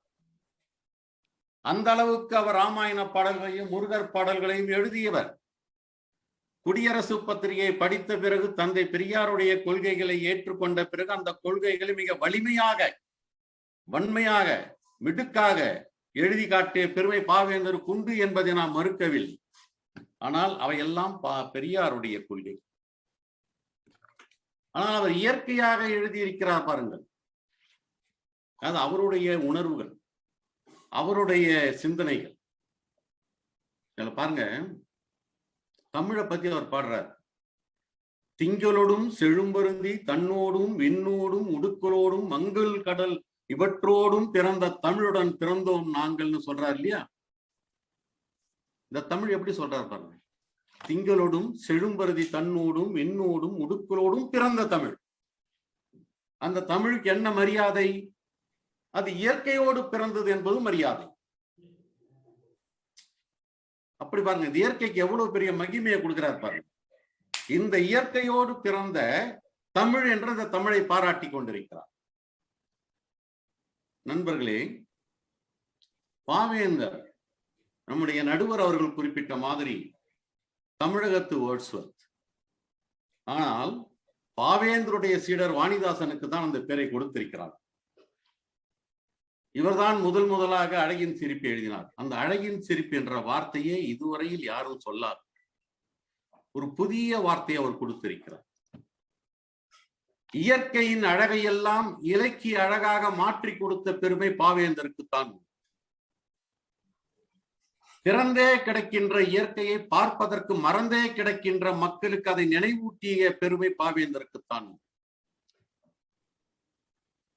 நீங்கள் ஒன்றை சிந்தித்து பார்த்தால் விளங்கும். பாவேந்தருடைய எல்லா கவிதைகளையும் ஆங்கிலத்திலே மொழிபெயர்த்து ஐரோப்பிய நாடுகளுக்கு அனுப்பினோம் என்று சொன்னால் அவர்கள் எந்த கவிதையை ரசிப்பார்கள்? மொழியேற்றம் என்பதும் சமூக மாற்றம் என்பதும் நமக்குரிய பிரச்சனை. அவர்கள் ரசிக்கக்கூடிய கவிதைகளாக எது இருக்கும் என்று சொன்னால் அழகின் சிரிப்பாகத்தான் இருக்கும். ஏனென்றால் அங்கேயும் ஆல்ஸ் மலை இருக்கிறது, நைல் நதி இருக்கிறது. ஆகவே அந்த கவிதைகளைத்தான் அவர்கள் ரசிப்பார். அது மட்டுமல்ல, பாவேந்தருடைய கவிதைகளை ஆங்கிலத்திலே மொழிபெயர்த்து உரியவர்கள் கண்ணுக்கு அனுப்பியிருந்தால் அவர் நோபல் பரிசு கூட வாங்கியிருக்கலாம். அவ்வளவு அற்புதமான கவிதைகளை அவர் கொடுத்திருக்கின்றார். பாவேந்தரை உலக மகா கவி என்று சொல்வதற்கு உகந்த கவிதைகள் எவை என்று சொன்னால் அவர் இயற்கையை பற்றி எழுதியிருக்கிற கவிதைகள் தான். மொழி உணர்ச்சி தான், சமூகம் எழுச்சி தான். நான் மூப்பா அவர்களை கேட்கிறேன், 18வது வயதிலே நீங்கள் மொழி உணர்ச்சி பாடல்களை படித்த பொழுது இருந்த உணர்ச்சி இப்பொழுது உங்களுக்கு இருக்கிறதா என்று சொல்லுங்கள். ஆனால் 18வது வயதிலே அழகின் சிரிப்பை படித்த நான், அப்பொழுது என்னுடைய மனம் மலர்ச்சி அடைந்ததே, அதே போல்தான் இன்றைக்கும் என்னுடைய மனம் மலர்ச்சி அடைந்து கொண்டிருக்கிறது. ஏனென்று சொன்னால் இயற்கையினுடைய அழகு என்பது நிரந்தரமான, காலங்களாலே மாறிவிடாது. ஒரு 500 ஆண்டு காலம் பொறுத்து அழகின் சிரிப்பை படித்தால் கூட பாவேந்தருடைய பெருமை அதிலே தெரியும்.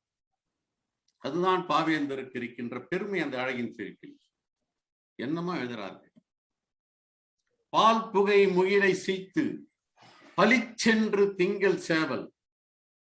பளிச்சென்ற வார்த்தை அழகின் சிரிப்புல தான் எடுத்திருக்காரு. தும்பின்ற வார்த்தை அழகின் சிரிப்புல தான் எடுத்திருக்காரு.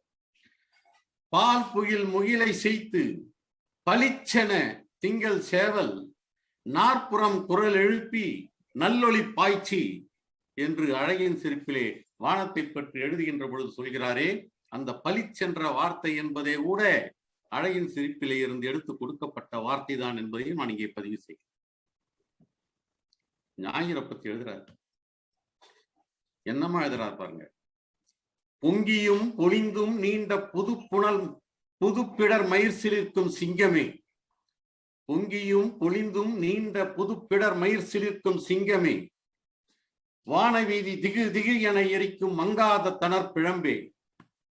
மாணிக்க குன்றே, தீர்ந்த தங்கத்தின் தட்டே, வானத்தகழியில் பெருவிளக்கே என்று ஞாயிற்றை பற்றி அவர் எழுதுகின்ற கவிதை எவ்வளவு எழுச்சி மிக்க கவிதையாக இருக்கிறது என்பதை நாம் எண்ணி பார்க்க வேண்டும். தென்றலை பத்தி நீங்க கூட ஒரு அருமையான கவிதை சொன்னீங்க, குன்றம்ன்ற தலைப்பில் எழுதின கவிதை இல்லைங்களா? அறிவியல் வைரத்தொங்கல், அடசெடி பச்சை பட்டே, குருவிகள் தங்கத்தட்டு, குளிர்மலர் மணியின் குப்பை. அடுத்து ஒரு வரி சொல்றார், மின்னலை பத்தி சொல்றார். மின்னலை பற்றி கம்பன் சொல்றான் ஒரு இடத்துல, கிஷ்கிந்தா காண்டத்துல சொல்றார் கம்பர். என்ன சொல்றார்? இரவியின் கதிர் அறிந்தவாம் என அசினியின் நாவென விரிந்த திசையெல்லாம் இசையில் மின்னலாம் சொல்றார். அந்த சூரியனுடைய அந்த கதிர்களை எல்லாம் அறிந்து அறிந்து தூக்கி போட்டார் போல், அதை விட அழகான ஓமை என்னன்னா, அசினியின் நாவென, மேகத்தினுடைய நாக்கு என்று மின்னலை வர்ணித்தவர் கம்பர். நம்ம பாரதிதாசன் சொல்றாரு பாருங்க, இந்த அறிவிகள் வைரத்தொங்கல்ன்ற பாட்டுக்கு கீழே சொல்றாரு பாருங்க, என்னமா சொல்றாரு? எருதின் மேல் பாயும் வேங்கை, நிலவின் மேல் எழுந்த மின்னல். எருதின் மேல் பாயும் வேங்கை எவ்வளவு வேகமா பாயுமோ அவ்வளவு வேகமான மின்னல்ன்ற. எப்படி கம்பன் அந்த வார்த்தை மேகத்தின் நாக்கு என்று சொன்ன பொழுது நமக்கு ஒரு வியப்பு தோன்றியதும், அதுபோல எருதின் மேல் பாய்ந்த மின்னல், பாய்ந்த வேங்கை என்று சொல்கின்ற பொழுது நமக்கு ஒரு வியப்பு தோன்றுகிறது. இப்படி மின்னலை மிக அழகாக வர்ணித்த பெருமை பாவேந்தர் பாரதிதாசன். தென்றலை சொல்றார். தென்றலை பற்றி தின்குன்றை தூள் தூளாக செய்யினும் செய்வாய், நீயோ நுண்துளி அணிச்சம்பூவுள் நோகாது நுழைந்தும் செல்வாய். என்ன ஒரு முரண்பாடு பாருங்க. இந்த குன்றத்தையே தூக்கி எறியக்கூடிய சக்தி படைத்த காற்றே, அது முதல் வரி கூத்தாடுகிற காற்றேன்னு எழுதுவார்.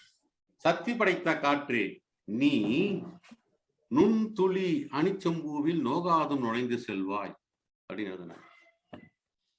அவருடைய அருமையான கவிதை புரட்சி கவியில உண்டுங்க. நீலவான் ஆடைக்குள் உடல் மறைத்து நிலாவென்று காட்டுகிறாய் ஒளிமுகத்தை, கோலம் முழுதும் காட்டிவிட்டால் காதற் கொள்ளையிலே இவ்வுலகம் சாமும், வானச் சோலையிலே பூத்த தனி பூவோ சொக்கர் வெள்ளி பார்க்குடமோ நீயோ, காலை வந்த செம்பருதி கடலில் மூழ்கி கனல் குளிர்ந்து குளிரடைந்த ஒளி பிழம்போ. அது சொல்றாரு பாருங்க, காலை வந்த செம்பருதி கடல்ல மூழ்கி குளிரடைந்த ஒளி பிழம்போ. இந்த கவிதையை நான் பலமுறை படித்திருக்கிறேன். ஒரு முறை படிக்கின்ற பொழுது எனக்கு தோன்றியது, என்ன தோன்றியது, நீலவான் ஆடை என்று ஏன் அதை வர்ணித்தார்? அந்த கதையினுடைய பின்னணி என்ன? அமுதவல்லி என்கிற அரசனுடைய மகள் கவி கற்க ஆசைப்படுகிறாள். உதாரன் என்கின்ற கவிஞன், இடையே ஒரு திரைசீலை. ஏன்? 2 பேரும் வாலிபர்கள், இதயம் மாறிவிடக் கூடாது என்ற எண்ணம். ஆகவே அமுதவல்லி குஷ்டரோகி என்று சொல்லப்படுகிறாள், உதாரன் கண் தெரியாதவன் என்று சொல்லப்படுகிறார். இடையிலே திரைசீலை போட்டு விடுகிறார். இந்த உதாரன் ஒரு நாள் நிலாவை பார்த்து பாடுகிறான்.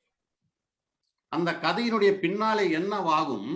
அமுதவல்லி வெளிப்பட்டு உதாரனும் அமுதவல்லியும் ஒருவரை ஒருவர் விரும்புவார்கள்.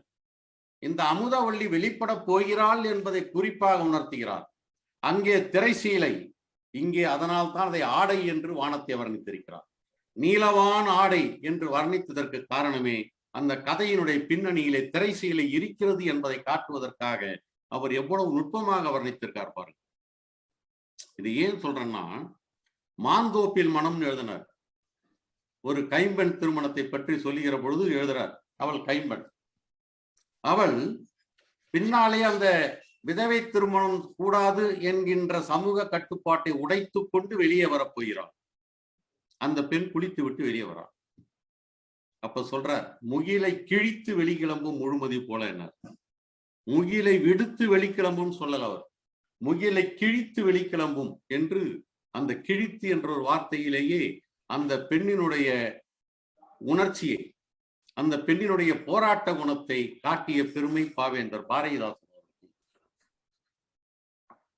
எத்தனை கவிதைகள்! ஆகாய வீதியிலே ஆனந்த ஒளி பாய்ச்சி கொண்டு அமுத உலா வருகின்ற அழகு நிலாவை பார்க்கின்ற பாவேந்தர் பாரதிதாசன் அதை இப்படியாக அழகின் சிரிப்பில் எழுதுகிறார். நீலமுக்காட்டுக்காரி நிலா பெண்ணா, வற்ற காய்ந்த பாலிலே உரைமோர் ஊற்றி பருமத்தால் கடைந்து பானை மேலுற்ற வெண்ணெய் அள்ளி குன்றின் மேல் வீசிவிட்டார், 7 மட்டும் தோழா எடுத்துண்பாய் எழிலை எல்லாம் என்று எழுதியிருக்கும். வற்ற காய்ந்த பால் என்பது எது? பகல் வெயில். உரைமோர் என்று எதை நாம் உருவகிக்கலாம்? காற்றை கூட உருவகிக்கலாம். பருமத்தால் கடைந்து என்று எதை சொல்லலாம்? மாலை பொழுதை சொல்லலாம். இப்படி இந்த வெண்ணையை திரட்டி குன்றின் மேலே எரிந்து விட்டால் என்று சொல்கின்றாரே, 7 மட்டும் தோழா எடுத்துண்பாய் என்று சொல்வதற்கு என்ன காரணம் என்று சொன்னால், நமக்கு இயற்கையை ரசிக்கின்ற பழக்கம் இல்லை. என்றைக்காவது மாடிக்கு போய் நிமிர்ந்து பார்த்து நிலாவை பார்த்திருக்கிறோமா என்றால் இல்லை.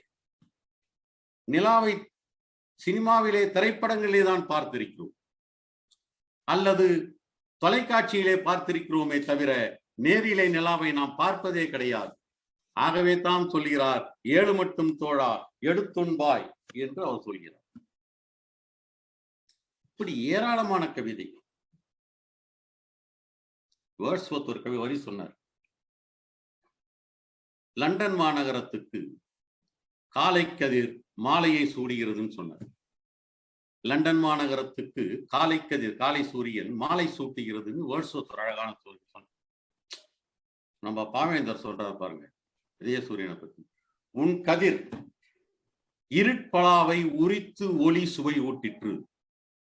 உன்னுடைய கதிரானது இந்த இருளான பலாவை, இருள் என்கின்ற பலாவை உரித்து ஒளி சுவையை ஊட்டிற்று என்று ஒரு அழகான வரியை, இயற்கை கவிஞன் வேர்ட்ஸ்வொர்த்துக்கு ஒரு இணையான வரியை சொன்ன பெருமை நம்முடைய பாவேந்தர் அவர்களுக்கு உண்டு. தமிழை ஊமையாக்கி இயற்கையை பாராட்டுறாங்க. செந்தாமரைன்னு பாடும்போது சொல்றார், மூடிய வாய் திறந்து உளமாற முன்னால் எல்லாம் தேடிய தமிழ் உணர்வை தின்னவே பலருக்கும் தந்தும் வாடாத புலவர் போல. அவர் ஊமை. மூடிய வாய் திறந்து உளமாற முன்னாலெல்லாம் தேடிய தமிழ் உணர்வை தின்னவே பலருக்கும் தந்து வாடாத புலவர் போல, அரும்பிப்பின் மலர்ந்த பூக்கள் வாடாது தேன் கொடுக்கும், வண்டுகள் அதை குடிக்கும் என்று ஒரு அழகான ஓமையோடு இயற்கையை ஒப்பிட்டு காட்டிய பெருமை பாவேந்தர் பாரதிதாசனுக்கு உண்டு. கிளியினுடைய கழுத்திலே இருக்கிற கோட்டுக்கு ஒரு அழகான ஊமை சொல்வார் பாவேந்தர் பாரதிதாசன். நீலவான் தன்னை சுற்றும் நெடிதான வானவில்லை, கோலனின் கழுத்தில் ஓடும் பொன்வரி மின்விரிக்கும். நீலவானத்தினுடைய வானவில்லை மாதிரி கிளியினுடைய கழுத்திலே ஒரு கோடு இருக்கும் என்று ஒரு அற்புதமான ஊமை சொல்லக்கூடியவர் பாவேந்தர் பாரதிதாசன். நிலாவை எப்படி சொன்னார் தெரியுமா உங்களுக்கு? கொண்டையிலே வைக்கின்ற வில்லைன்னு சொன்னார், வைர வில்லைன்னு சொன்னார். கொண்டையிலே நாம் செருகிக் கொள்கின்ற வைர வில்லை என்று நிலாவை பற்றி பாடியவர் பாவேந்தர் பாரதிதாசன். எவ்வளவு டைம் இருக்கா? ஆக இப்படி இயற்கையை பற்றி எல்லாம் மிக ஏராளமான பாடல்களை பாடியவர். அந்த இயற்கை பாடல்கள் எல்லாம் பாவேந்தருடைய புகழை என்றும் பாடிக்கொண்டிருக்கும். ஒரு ஓமையோடு நான் இதை முடித்துக் கொள்கிறேன். பாவேந்தர் பாரதிதாசனுடைய தமிழ் உணர்வு என்பது ஆணிவேர் போல மறுக்க முடியாது. அவருடைய சமூக சிந்தனைகள் என்பவை பெண் உரிமை என்பதும் பகுத்தறிவு சிந்தனை என்பதும் பொது உடைமை சிந்தனை என்பதும் அந்த மரத்தினுடைய கிளைகளைப் போல, அதை மறுக்கவும் முடியாது. ஆனால் அவருடைய இயற்கை பாடல்கள் என்பவை அந்த மரத்திலே இருக்கின்ற இலைகளையும் பூக்களையும் போல. அந்த இலைகளும் பூக்களும் இல்லை என்று சொன்னால் அது மொட்டை மரமாகத்தான் காட்சி தரும். ஆகவே ஒரு மரத்தை பளிச்சென காட்டுவது எது என்று சொன்னால் பூக்கள் தான் பளிச்சென காட்டும். ஆகவே பாவேந்தனுடைய கவிதைகளில் பளிச்சிடுவது இயற்கை தோற்றமே என்று சொல்லி இந்த அரிய வாய்ப்பு அளித்தமைக்காக ஞானவடிவேல் அவர்களுக்கு என்னுடைய நன்றியை சொல்லி விடைபெறுகிறேன். வணக்கம். அன்பிற்கினிய நண்பர்களே, நம்முடைய பெருமதிப்பிற்குரிய ராஜேந்திர பாபு அவர்கள் உரையாற்றுவதற்கு முன்னால் வரை பாவேந்தர் பாடல்களிலே பளிச்சிடுவது சமூக மாற்றமே என்றுதான் நான் நம்பிக்கொண்டிருந்தேன். உமா மகேஸ்வருடைய அழுத்தமான வாதத்தை கேட்டுவிட்டு மிக மென்மையாக பேசுவது போல வன்மையான கருத்துக்களை வலியுறுத்தி பேசுகிற ஒரு பாங்கு இன்றைக்கு தான் என்னுடைய உரையை கேட்கிற எனக்கு வாய்ப்பு கிடைத்தது. தேவையில்லாத எந்த கருத்தையுமே அவர் இங்கே பயன்படுத்தாமல் கிடைத்த நேரத்தை செழுமையாக பயன்படுத்தி எடுத்துக்கொண்ட பொருளை முழுமையாக இங்கே முன்வைத்து தன்னுடைய அணிக்கு மிகப்பெரிய வலிமையை சேர்த்திருக்கிறார். மொழிக்கான விடுதலையை புரட்சி கவிஞர் பாடினார். கரும்பு தந்த தீஞ்சாரே, கனி தந்த நறுஞ்சுலையே, கவின்சை முல்லை, அரும்பு தந்த வெண்ணகையே, அணிதந்த செந்தமிழே, அன்பே கட்டி 20 நெஞ்சுடையார் துறைதோறும் நின் எழிலை தீர்க்க என்னும் பெரும்புதுமை நினைக்கையிலே நெஞ்சு பதைக்கிறது என்று பாடியிருக்கிறார். வையத்தின் பழநிலவே வாழ்வுக்கோர் புத்துணர்வே மயிலே மேலோர் ஐயத்திற்கோர் அறிவொழியே ஆடுதரும் செந்தமிழே அணியே தீமை செய்யத்தான் நெஞ்சுடையார் துறைதோறும் நின் எழிலை தீர்க்க என்னும் மெய்யைத்தான் நினைக்கையிலே நெஞ்சு பதைக்கும் விளம்ப வாய் பதைக்கும் என்றெல்லாம் கொதித்து பாடியிருக்கிறார்.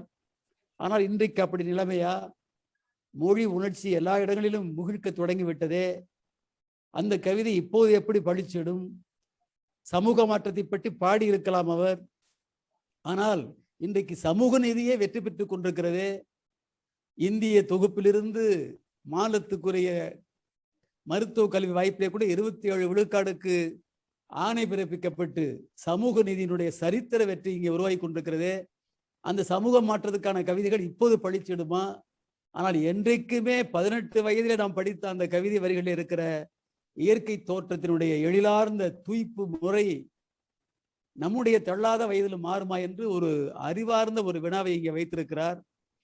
இந்த வினாவை தாண்டி மொழியின் ஏற்றமே பாவேந்தர் பாடல்களில் பழிச்சிடுவது என்று மூப்பாவால் வாதாட முடியுமா என்று எனக்கு தெரியவில்லை. மூப்பா வலிமையை நான் அறிந்தவன். அவரோட வைத்த கருத்தை ஆழமாக உற்று நோக்கிற போது பாவேந்தர் பாடலில் பழிச்சிடுவது என்றைக்குமே நிரந்தரமாக நாம் பார்த்து மகிழ நெகிழ உணர்வார்ந்த நிலைக்கு போக வாய்ப்பை வழங்குவது இயற்கை சார்ந்த கவிதைகள் தான் என்று எண்ண தோன்றுகிறது. இல்லை என்கிற முடிவுக்கு நாம் வருகிற ஒரு சூழலை மூப்பாவின் வாத திறமை இங்கே நிறைவேற்றுமா என்று தெரியவில்லை. அவர் ஆற்றலிலே நான் நம்பிக்கை உள்ளவன். வெண்கல குரலுக்கு சொந்தக்காரர், தமிழ்நாட்டின் மிகச்சிறந்த மரபு கவிஞரிலே ஒருவர். நான் பெரிதும் போற்றி மதிக்கத்தக்கவர், அறிவார்ந்த பண்பாளர். அறிவாளர்களிடத்திலே மிகப்பெரிய குறை என்னவென்றால் பண்பு குறைவதுதான். அறம்போலும் கூர்மையனேனும் மரம் போல்வர் மக்கட்பண்பு இல்லாதவர் என்றார் திருவள்ளுவர். அதையே மரம்னு சொன்னாரு. அறம் போல கூர்மை இருந்தாலும் மண்ணு மாதிரி மக்கட்பண்பு இல்லாத சொல்லியிருக்கலாம். வள்ளுவர் ஏன் அதை சொன்னார் என்றால், எந்த அறத்தை போல கூர்மையான அறிவு தனக்கு இருப்பதாக கருதி கொண்டிருக்கிறவர்கள் பண்பு இல்லாமல் போகிறார்களோ அந்த அறமே அவர்களை அறுத்து விடும். முட்டாளா இருந்துட்டா பண்பு இல்லாமல் போனா ஒன்றும் ஆபத்து இல்லை. அறிவாளியா இருக்கிறவன் பண்பா இருக்கணும். இல்லை என்றால் அவன் தேடி சேகரித்து சேமித்த அறிவே அவனுக்கு அறமாகி போய்விடும், அறுக்கிற அறமாகி போய்விடும். எனவே மிக எச்சரிக்கையாக இருக்க வேண்டும் அறிவாளிகள் என்று வள்ளுவர் பிறந்தகை அறம்போலும் கூர்மையரேனும் மரம் போல்வர். அந்த அறத்தாலேயே அறுக்கப்படுகிற மரம் போல் ஆகிவிடுவார்கள். எனவே அறிவாளிகளாக இருக்கிறவர்கள் பண்பாளாக இருக்க வேண்டும் என்று வள்ளுவர் நுட்பமாக சொல்லியிருப்பார். அந்த வரிகளுக்கு இலக்கணமாக வாழ்ந்து கொண்டிருப்பவர் மூப்பா அவர்கள். நான் யாரையும் முகஸ்துதிக்காக மகிழ்ச்சிப்படுத்த பேசுகிறவன் இல்லை என்று என்னை அறிந்தவர்கள் அறிவார்கள். மூப்பா அத்தகைய பண்பாளர், சான்றாளர், எனக்கு மிக அணுக்கமான அன்பிற்குரியவர், எங்கள் மண்ணின் மைந்தர். புதுக்கவிதையின் வீச்சும் வேகமும் தமிழுக்கே தனித்தன்மையாக திகழ்கிற மரபு கவிதைகளை சரிய செய்து விடுமோ என்று ஆய்வாளர்களும் ஆராய்ச்சியாளர்கள் எண்ணிக்கொண்ட நேரத்தில் தமிழின் தொன்மையை, நுண்மையை, தன்மையை, தன்மையை நிலைநாட்டக்கூடிய மரபு கவிதை என்றைக்கும் வாழும் என்று மெய்ப்பிக்கக்கூடிய தலை சிறந்த கவிகள் ஒருவரான மூப்பா அவர்களை பாவேந்தர் பாடல்களில் பழிச்சிடுவது மொழி ஏற்றமே என்கிற கருத்தை முன்வைத்து வழக்காட அன்போடு அழைக்கின்றேன். கேட்கல? அன்மியூட் பண்ணுங்க, அன்மியூட் பண்ணுங்க. வணக்கம் நண்பர்களே. சொல்லுக்கு சூடேற்றி கேட்போர் உள்ளம் சுருக்கென்று கிளந்தளவே வைக்கும் ஆற்றல், சொல்லுக்கு சூடேற்றி கேட்போர் உள்ளம் சுருக்கென்று கிளந்தளவே வைக்கும் ஆற்றல், அல்லுக்கும் பகலுக்கும் முயன்றாலும் தான் ஆருக்கும் வாராது உம்மை போலே என்று என்னால் போற்றி பாராட்டப்பட்ட கவிச்சுடர் அவர்களே, நான் வியந்து வியந்து பார்ப்பதுண்டு. கவியரங்கங்களிலே நீங்கள் முழங்குகின்ற பொழுது நான் உண்மையிலேயே ஆச்சரியப்பட்டு போவேன். இப்பொழுது காணொளியிலே பார்த்து கொண்டிருக்கிற நண்பர்களும் அதை நன்கு உணர்ந்திருப்பார்கள். அவர் எழுதிய பாடல்களை எந்த நேரத்திலும் எப்பொழுது கேட்டாலும் அப்படியே சொல்லக்கூடிய ஆற்றல் வாய்ந்த, நம்மை எல்லாம் வியப்பில் ஆழ்த்தக்கூடிய புவி சுடர் போல் புகழோடு கவிச்சுடராய் வலம் வந்து கொண்டிருக்கிற இன்றைய பட்டிமன்றத்தினுடைய நடுவர், எங்களுடைய போற்றுதற்கும் மரியாதைக்கும் உரிய கவிச்சுடர் கவிதை பித்தன் அவர்களே, அருமையானதொரு உரையை ஆற்றி சென்றிருக்கிற பெருமைக்குரிய ஐயா புரவர் தட்சிணாமூர்த்தி அவர்களே, அருமையாக தமிழ் வாழ்த்து பாடி சென்றிருக்கிற பெருமைக்குரிய ஐயா ஞாயிறு என்று சிறப்பு பெயரை கொண்டிருக்கிற பெருமைக்குரிய ஐயா ஞாயிறு அவர்களே, அதை போல அருமையானதொரு வரவேற்புரை ஆற்றி சென்றிருக்கிற சீனி ரவி பாரதி அவர்களே, நன்றி உரை ஆற்ற இருக்கிற நெல்லை தீபன் அவர்களே, இந்த நிகழ்ச்சியை அருமையாக தொகுத்து வழங்கி கொண்டிருக்கிற பெருமைக்குரிய அம்மா தேன்மொழி அவர்களே, எதிரணியிலே வாதிட்டு சென்றிருக்கிற உலகம் போற்றும் கவிதாயினி பெருமைக்குரிய கோவை உமா மகேஸ்வரி அவர்களே, என்னுடைய அண்ணன் KG ராஜேந்திர பாபு அவர்களே, அருமையாக எதிரணியிலே வாதிட இருக்கிற, எனக்கு பின்னாலே வாதிட இருக்கிற பெருமைக்குரிய சிங்கப்பூரை சார்ந்த அம்மா அவர்களே, அதுபோல எதிரணியிலே வாதிட இருக்கிற பெருமைக்குரிய ஞான வடிவேல் அவர்களே, கவிஞர் தமிழ் மணவாளன் அவர்களே, காணொளியிலே இதை கேட்டுக் கொண்டிருக்கிற நண்பர்களே, உங்கள் அத்துணை பேரையும் வணங்கி வாழ்கிறேன். அருமையாக பெருமைக்குரிய அம்மா உமாமகேஸ்வரி அவர்கள்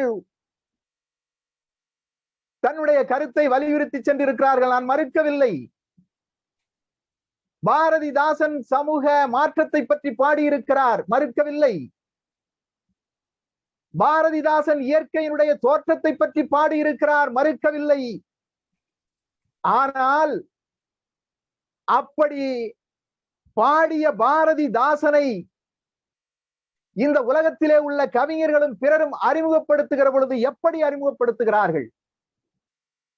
அவர் சமூக மாற்றத்திற்கு பாடியிருந்தாலும் சரி, அவர் இயற்கையினுடைய தோற்றத்தை பற்றி பாடியிருந்தாலும் சரி, கவிஞர் வைரமுத்து அவர்கள் அவரை அறிமுகப்படுத்துகிற பொழுது அவரை தமிழால் தான் அடையாளப்படுத்துகிறார். தமிழின் சாசனமாயிருந்த சங்கப்பலகை ஊசனம் பிடித்த பொழுது அந்த பலகையை சொந்த ஊஞ்சலாய் சோடித்து உல்லாச தமிழ் மகளை உட்கார்த்தி பார்த்தவன் நீ அல்லவா என்று தமிழை அடையாளம் காட்டித்தான் பாரதிதாசனை அறிமுகப்படுத்துகிறார். அதுபோல தேவரைய பாவாணர் பாவேந்தரை அடையாளப்படுத்துகிற பொழுது வளந்தமிழ் புதுக்கும் பாரதிதாசன், வளந்தமிழ் புதுக்கும் பாரதிதாசன் என்றுதான் அடையாளப்படுத்துகிறாரே தவிர சமூக மாற்றத்தை செய்த பாரதிதாசன் என்றோ இயற்கையின் ஏற்றத்தை பாடிய பாரதிதாசன் என்றோ அறிமுகப்படுத்தவில்லை. அதுபோல நாமக்கல் கவிஞர் அவர்கள் தமிழ் மொழி தொண்டு தவமென தாங்கி, தமிழ் மொழி தொண்டு தவமென தாங்கி புதுமையிற் பாடும் புரட்சி பாவலன் என்று தமிழ் மொழி தொண்டையே தன்னுடைய தவமாக தாங்கி நின்றவன் புதுவை குயில் புரட்சி பாவலன் என்று பாவேந்தரை அறிமுகப்படுத்துகிறாரே தவிர சமூக மாற்றத்தை சொல்லி அறிமுகப்படுத்தவில்லை. கவியரசர் கண்ணதாசனும் மிக அருமையாக சொல்லுவார், சந்த கவிதைகள் தமிழில் படைத்து மந்த தமிழனும் மயங்க செய்தவர்.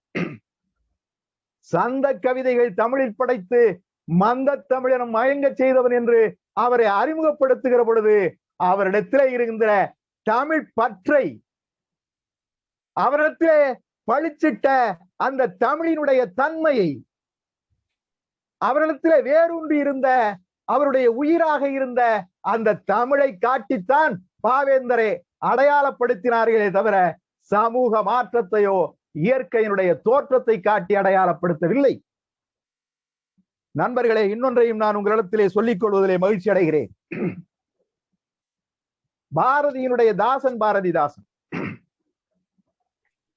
பாரதி தாசன் பார்ப்பனியத்தை எதிர்ப்பவர். அப்படிப்பட்ட பாரதிதாசன் அந்த பார்ப்பனர் குலத்தை சார்ந்த ஒரு பாரதி இடத்திலே பற்று கொண்டிருந்தார், நேசம் கொண்டிருந்தார் என்றால் அதற்கு என்ன காரணம் தெரியுமா? அந்த பாரதி இடத்திலே இருந்த தமிழ் பற்று, அந்த பாரதி இடத்திலே இருந்த தமிழ். நீங்கள் வேர்ஸ்வத்தை பற்றி சொன்னீர்கள், செல்லியை பற்றி சொன்னீர்கள், கீட்ஸை பற்றி சொன்னீர்கள், மில்டனை பற்றி சொன்னீர்கள், வில்லியம் வேர்ஸ்வர்த் எத்தனையோ கவிஞர்களை பற்றி சொன்னீர்கள். ஆனால் பல மொழிகளையும் அறிந்த பாரதிதாசன் சொன்னான், யாம் அறிந்த புலவரிலே கம்பனை போல், வள்ளுவன் போல், இளங்கோ போல் யாங்கடுமே கண்டதில்லை. உலகத்திலே வேற யாரும் கவிஞர்கள் இல்லையா? அவரிடத்திலே இருந்த தமிழ் பற்று, உண்மை வெறும் புகழ்ச்சி இல்லை. யாமறிந்த மொழிகளிலே தமிழ் மொழி போல் இனிதாவது எங்கும் காணோம் என்று பாரதி கொண்டிருந்த தமிழ் பற்றுத்தான் பாவேந்தனை பாரதிக்கு அடிமை ஆக்கியது என்பதை நீங்கள் மறந்துவிடக் கூடாது. அதனால்தான் பாரதியை பற்றி அறிமுகப்படுத்துகிற பொழுது அவனுடைய பாடலிலே பழிச்சிட்டது என்ன தெரியுமா? பாரதியை பற்றி அறிமுகப்படுத்துகிற பொழுது அவனுடைய பாடலிலே பழிச்சிட்டது என்ன தெரியுமா? உய் வகை காட்டும் உயர் தமிழுக்கு புதுநெறி காட்டிய புலவன் பாரதி. யாரு? உய் வகை காட்டும் உயர் தமிழுக்கு புதுநெறி காட்டிய புலவன் பாரதி என்று தமிழை காட்டித்தான் பாரதியையும் அவன் அடையாளப்படுத்துகிறான். அதோடு மட்டுமல்ல, தமிழரின் உயிர் நிகர் தமிழ் நிலை தாழ்ந்ததால் சமூகத்தை பற்றி சொல்லவில்லை, இயற்கையை பற்றி சொல்லவில்லை. தமிழரின் உயிர் நிகர் தமிழ் நிலை தாழ்ந்ததால் இமை திறவாமல் இருந்த நிலையில் தமிழுக்கு உயர்வளிக்க தகும் தலைவனை எண்ணி தவம் கிடக்கை. இந்த தமிழகம் தமிழுக்கு உயர்வளிக்க தகும் தலைவனை எண்ணி தவம் கிடக்கையில் இலகு பாரதி புலவன் தோன்றினான் என்று சொல்லி தமிழை உயர்த்துவதற்காக இந்த உலகத்திற்கு வந்தவன் என்னுடைய ஆசான் பாரதி என்று சொல்லி தமிழை காட்டி அடையாளப்படுத்தியவன் பாவேந்தன். அவருடைய பாடலிலே பழிச்சிடச் செய்தவன் பாவேந்தன். அந்த பாடலிலே சொல்லுவான், மண்டும் மதங்கள் அண்டா நெருப்பவன், நாட்டிற் படரும் சாதி படைக்கு மருந்து என்றெல்லாம் சொல்லுவான்.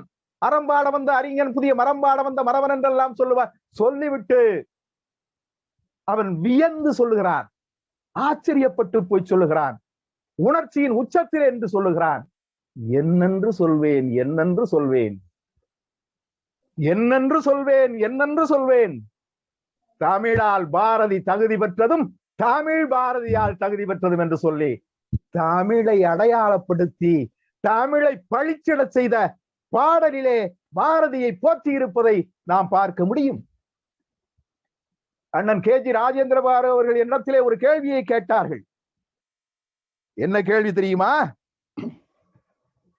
18 வயதிலே உங்களிடத்திலே இருந்த அந்த தமிழ் உணர்வு இன்று இருக்கிறதா என்று கேட்டார்கள். நான் 11ஆம் வகுப்பு படித்துக் கொண்டிருக்கிறேன். அண்ணாமலை பல்கலைக்கழகத்திலிருந்து B.Ed பட்டம் பயிற்சிக்காக பயிற்சி ஆசிரியராக என்னுடைய வகுப்பிற்கு ஒருவர் வருகிறார். இன்னும் எனக்கு நன்றாக நினைவு இருக்கிறது. குட்டையாக, தலையிலே என்னை போல் சொட்டையாக இருந்தார். அவர் அப்பொழுது ஒரு பாவேந்தருடைய பாடலை பாடினார். நூலைப்படி, சங்கத்தமிழ் நூலைப்படி, காலைப்படி கடும் பகல் படி, மாலை இரவு பொருள் படும்படி. நூலைப்படி, சங்கத்தமிழ் நூலைப்படி, முறைப்படி நூலைப்படி, காலைப்படி கடும் பகல் படி, மாலை இரவு பொருள் படும்படி நூலைப்படி.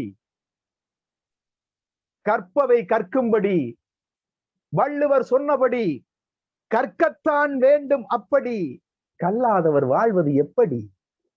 அறம்படி, பொருளைப்படி, அப்படியே இன்பம்படி, இறந்த நான் மறை பிறந்ததென்று சொல்லும்படி, அகப்பொருள்படி புறப்பொருள்படி என்று படி படி என்று பாவேந்தருடைய பாடலை என்னுடைய 11ஆம் வகுப்பிலே அவர் பாடம் நடத்திய பொழுது அவருடைய அந்த தமிழிலே நான் மயங்கி போனேன். ஆனால் அன்று அந்த பாடலினுடைய அருமை எனக்கு தெரியவில்லை. அண்ணன் KG ராஜேந்திர பாபு அவர்களே, 18 வயதிலே இருந்த அந்த தமிழினுடைய அந்த இனிமையை இப்பொழுதும் நீங்கள் நுகர்கிறீரா என்று கேட்டீர்களே, அதற்கு சொல்லுகிறேன், அப்பொழுது எனக்கு அந்த பாடலுடைய அருமை புரியவில்லை. ஏன் அவர் அப்படி சொன்னார் என்றால், சங்கத்தமிழ் விடி நூலைப்படி, சங்கத்தமிழ் நூலைப்படி என்று ஏன் அவர் சொன்னார் என்றால், இப்பொழுதுதான் அதனுடைய இனிமையை உணர்கின்றேன். சங்க தமிழிலே இருப்பது என்ன? அகப்பொருள், புறப்பொருள், நற்றினை, நல்ல குறுந்தொகை, 500 ஒத்த மதிப்பு 10 ஓங்கு பரிபாடல் கற்றறிந்தார் ஏத்தும் கலியோடு அகம் புறம் என்று இத்தரத்தை 8 தொகை என்று சொன்னார்களே, 10 பாட்டு என்று சொன்னார்களே. அந்த சங்க தமிழிலே இருப்பது என்ன? அகத்திலே எப்படி வாழ வேண்டும், புறத்திலே எப்படி வாழ வேண்டும் என்கிற மனிதனுடைய வாழ்க்கையை கற்றுக் கொடுப்பது சங்கத்தமிழ். அதுல என்ன சொல்லுகிறார் என்றால், சங்கத்தமிழை படி, திருக்குறளை படி. இது ரெண்டும் தான் அவர் சொல்றாரு. அதுல சங்கத்தமிழை படி, திருக்குறளை படி என்று தமிழ் 2ஐ மட்டும்தான் அதிலே சொல்லுகிறார். சங்கத்தமிழை படிக்கிற பொழுது அகத்தையும் புறத்தையும் நீங்கள் கற்றுக்கொள்கிறீர்கள். வாழ்விலே அதுதானே, அக வாழ்விலே எப்படி வாழ வேண்டும், புற வாழ்விலே எப்படி வாழ வேண்டும். வள்ளுவர் அதனால் தானே பாயிரவியலுக்கு அடுத்து முதலாக இல்வாழ்க்கையை பற்றி எழுதினார். பாயிரம் அது வேறு, அது முன்னுரை, அது முகவுரை. ஆனால் அடுத்து அவர் அந்த பாயிரத்தை முடித்து தொடங்குகிற பொழுது இல்வாழ்க்கையை பற்றித்தானே எழுதினார். அந்த இல்வாழ்க்கை, அக வாழ்க்கை, புற வாழ்க்கை இரண்டும் சார்ந்தது. அதனாலே சங்கத்தமிழ் நூலை நீ படித்தால் நீ எப்படி அகத்திலே வாழ வேண்டும், எப்படி புறத்திலே வாழ வேண்டும் என்று உன்னால் உணர்ந்து கொள்ள முடியும். திருக்குறளை படி என்று சொன்னாரே, ஏன் சொன்னார்? திருக்குறள் படி படிக்கிற பொழுதுதான் அறம் சார்ந்த வாழ்க்கை நாம் வாழ முடியும். அகம் சார்ந்தும் புறம் சார்ந்தும் வாழ்கிற வாழ்க்கையிலே அறம் சார்ந்த வாழ்க்கையை திருக்குறள் தான் உனக்கு சொல்லிக் கொடுக்கும். அதனால் நீ நூலைப்படி, சங்கத்தமிழ் நூலைப்படி, திருக்குறளை படி என்று சொல்லி அவர் சொன்னதனுடைய அந்த இனிமை இன்றுதான் எனக்கு புரிகிறது. அம்மா அவர்கள் சொன்னார்கள், தமிழிலே மொழி என்பது நீண்ட காலம் நிலைத்திருக்கக்கூடியது. அதிலே சமூக மாற்றம்தான் பாரதியினுடைய பாடல்களிலே நீண்ட காலம் நிலைத்திருக்கக்கூடிய அந்த பாடல்களிலே பழிச்சிடுகிறது என்று சொன்னார்கள். நான் கேட்கிறேன், மொழி எவ்வளவு நீளம், மொழி எவ்வளவு காலம் இருக்கிறதோ அவ்வளவு காலம்தான் அந்த மொழியிலே இருக்கிற நல்ல உயரிய சிந்தனைகள் இருக்கும். மறந்து விடக்கூடாது. மொழி எவ்வளவு காலம் இருக்கிறதோ அந்த காலம் வரைதான் அந்த மொழியிலே இருக்கிற சிந்தனைகள் இருக்கும். மொழி அழிந்து விட்டால் அந்த சிந்தனைகள் அற்று போய்விடும். அதனால்தான் மொழியை காப்போம், மொழியை காப்போம் என்று பாரதிதாசன் பாடல்களிலே பழிச்சிட்ட நிலையை நாம் பார்க்க முடியும். அவர் என்ன சொல்லுகிறார்? இன்ப தமிழ் கல்வி யாவரும் கற்றவர் என்றுரைக்கும் நிலை எய்துவிட்டாள். நல்லா கவனிக்கணும். சமூக மாற்றம் எப்ப வரும்? இன்ப தமிழ் கல்வி யாவரும் கற்றவர் என்றுரைக்கும் நிலை எய்துவிட்டால் துன்பங்கள் நீங்கும், சுகம் வரும். துன்பங்கள் நீங்கும், சுகம் வரும். நெஞ்சினில் தூய்மை உண்டாகும், வீரம் வரும். அதைத்தான் அவர் சங்க தமிழையும் திருக்குறளையும் படி இந்த சமூகத்திலே மாற்றம் உண்டாகும். அப்படி மாற்றம் உண்டாக்கக்கூடிய நூல்கள் தமிழிலே இருக்கின்றன. அந்த மொழி அழிந்து விட்டால் அந்த சமூக மாற்றத்திற்கான சிந்தனைகள் அழிந்துவிடும். எனவே மொழியை காப்போம், மொழியை காப்போம், மொழியை காப்போம் என்றவர் சொன்னார். அண்ணன் சொன்னார்களே, விண்ணோடும் உடுக்களோடும் பொங்கு கடல் இவற்றோடும் பிறந்த தமிழுடன் பிறந்தோம் என்று சொன்னால் அவர் விண்ணை உயர்த்துவதற்காக சொன்னாரா? அல்லது வானத்திலே இருக்கிற அந்த தாரைகளாகிய உடுக்களை உயர்த்துவதற்காக சொன்னாரா?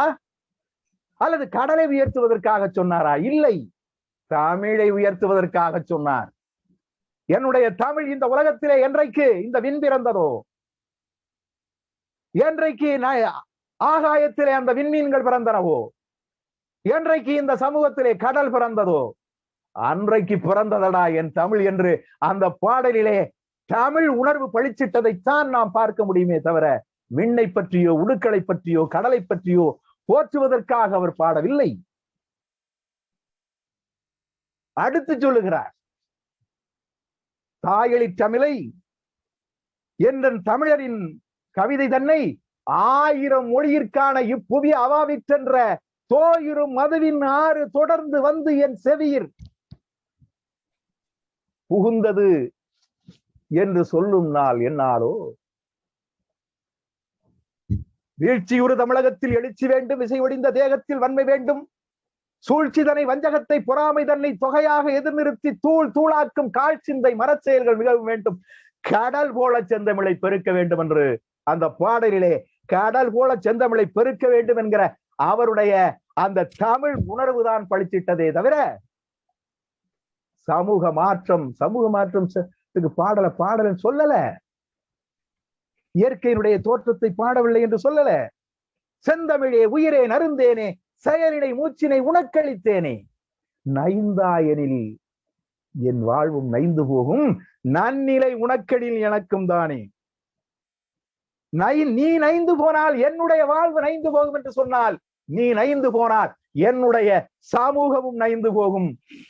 உனக்கு நன்னிலை என்றால் எனக்கும் நன்னிலை உண்டாகும் என்று சொன்னவர் அவர். தமிழுக்காக எதையும் செய்ய தயாராக இருந்தவர். நீங்கள் எழுதினீர்களே, அவருடைய பாடலை கேட்டு உங்களுக்கு நடுவர் அவர்களே, அவர்களுடைய பாடலை கேட்ட பொழுதுதான் அவருடைய பாடல் எந்த அளவிற்கு உங்களுடைய இல்லத்தை ஈர்த்திருக்கிறது என்பதை நாங்கள் நன்கு அறிவோம். அதனால் தான் நீங்கள் எழுதினீர்கள், தமிழ்நாட்டிலே இந்தி வந்து புகுந்த பொழுது அந்த மொழிப்போர்களை எழுதினீர்கள், அழிந்து விடப் போவதில்லை எனது பாடல், 1000 தலைமுறைக்கு திமிர் கொடுக்கும், கொழுந்து விடும் உணர்ச்சித்து எழுந்திடட்டும், குதிக்கின்ற மொழிப்போரில் இழந்து விடுவேன் என்ற உயிரை என்றால் என் மனைவி களம் வருவாள். நீங்கள் எழுதினீர்கள். உங்களுக்கு இந்த உணர்ச்சியை ஊட்டி இந்த மொழியை காக்க வேண்டும் என்கிற எண்ணத்தை தூண்டியது பாவேந்தன் பாடல். அதனால்தான் உங்களுடைய குழந்தைக்கு பாவேந்தன் என்று பெயர் வைத்தீர்கள். இழந்து விடுவேன் என்ற உயிரை என்றால் என் மனைவி களம் வருவாள். அவளும் செத்தால் குழந்தை மலர் எனது மகன் 8 மாத குலக்கொழுந்து நாளை வந்து கொடி பிடிக்கும் என்று புறநானூற்றை புதுக்கி போட்டீர்களே.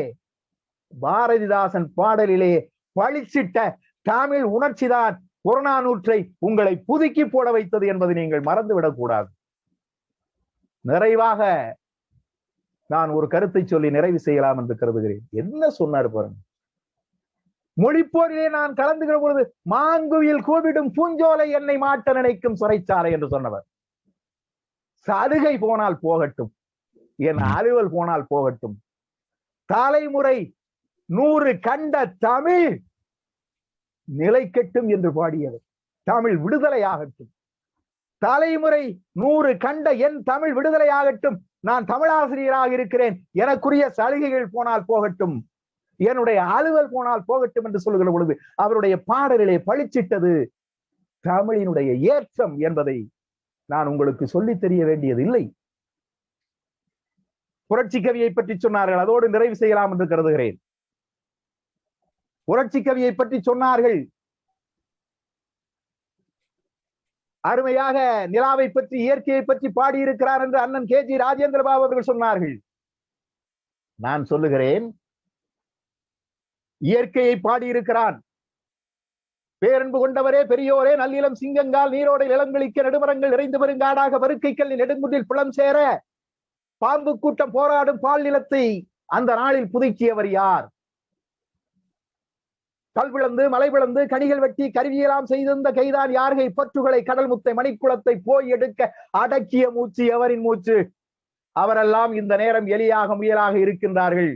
ஏமாந்த காலத்தில் ஏற்றம் கொண்டோன் புலி வேஷம் போடுகின்றான் என்று சமூகத்தையும் அந்த புரட்சி கவியிலே பாடுகிறார். ஆனால் முத்தாய்ப்பாக உதாரன் கொலைக்களத்திலே நிற்கிற பொழுது, மன்னனுடைய மகளை காதலித்த குற்றத்திற்காக உதாரன் கொலைக்களத்திலே நிற்கிற பொழுது அவனுடைய மரண வாக்கு மூலமாக தந்தானே, என்ன தெரியுமா? தமிழ் அறிந்ததால் வேந்தன் இளையனைத்தார். அதுதான் அதுல முத்தாய்ப்பு, அதுதான் சிகரம். புரட்சி கவியிலே இயற்கையும் பாடியிருக்கிறார், சமூக மாற்றத்தையும் பாடியிருக்கிறார். ஆனால் படிச்சிட்டது என்ன தெரியுமா? தமிழ் அறிந்ததால் வேந்தன் என அழைத்தான், தமிழ் கவி என்று என அவளும் காதலித்தாள். அமுதென்று சொல்லும் இந்த தமிழ் என் ஆவி பிரிவதற்கு காரணமாய் இருந்ததென்று சமுதாயம் நினைத்திடுமோ? நான் எதற்காக வருந்தேன் தெரியுமா? நான் உயிர் போவதற்காக எல்லாம் வருந்தல. நான் எதுக்காக வருந்தேன் தெரியுமா? அமுதென்று சொல்லும் இந்த தமிழ் என் ஆவி பெறுவதற்கு காரணமாய் இருந்ததென்று சமுதாயம் நினைத்திடுமோ? ஐயகோ, என் தாய்மொழிக்கு பழி வந்தால் சகிப்பதுண்டோ? இந்த கூட்டத்தில் இருக்கிற பெரியோர்களே, சான்றோர்களே, உங்களிடத்திலே ஒன்று சொல்லிக் கொள்கிறேன். தமிழால் நான் சாகவில்லை. தயவு செய்து நீங்கள் சிந்திக்க வேண்டும். தமிழுக்கு பழி தயவு செய்து யாரும் ஏற்படுத்தி விடாதீர்கள் என்று சொல்லிவிட்டு மாசில்லாத என்று அந்த சொல்லை போடுகிறான் பாருங்க. யாரும் தயவு செய்து இந்த தமிழ் ஒருவனுடைய உயிரை குடித்து விட்டது என்று தமிழை மாசுபடுத்தி விடாதீர்கள். மாசில்லாத உயர் தமிழை உயிர் என்று போற்றுங்கள். மாசில்லாத உயர் தமிழை உயிர் என்று போற்றுங்கள் என்று சொல்லி தமிழை உயிராக கருத வேண்டும் என்று சொன்னவர் பாரதிதாசன். அதனால்தான் பாவேந்தர் என்று சொன்னாலே அவருடைய மொழி உணர்வுதான் அவருடைய பாடலிலே பளிச்சிட்டு இருக்கிறது என்பதை பல சான்றுகளோடு உங்களுக்கு சொல்லி இருக்கிறேன்.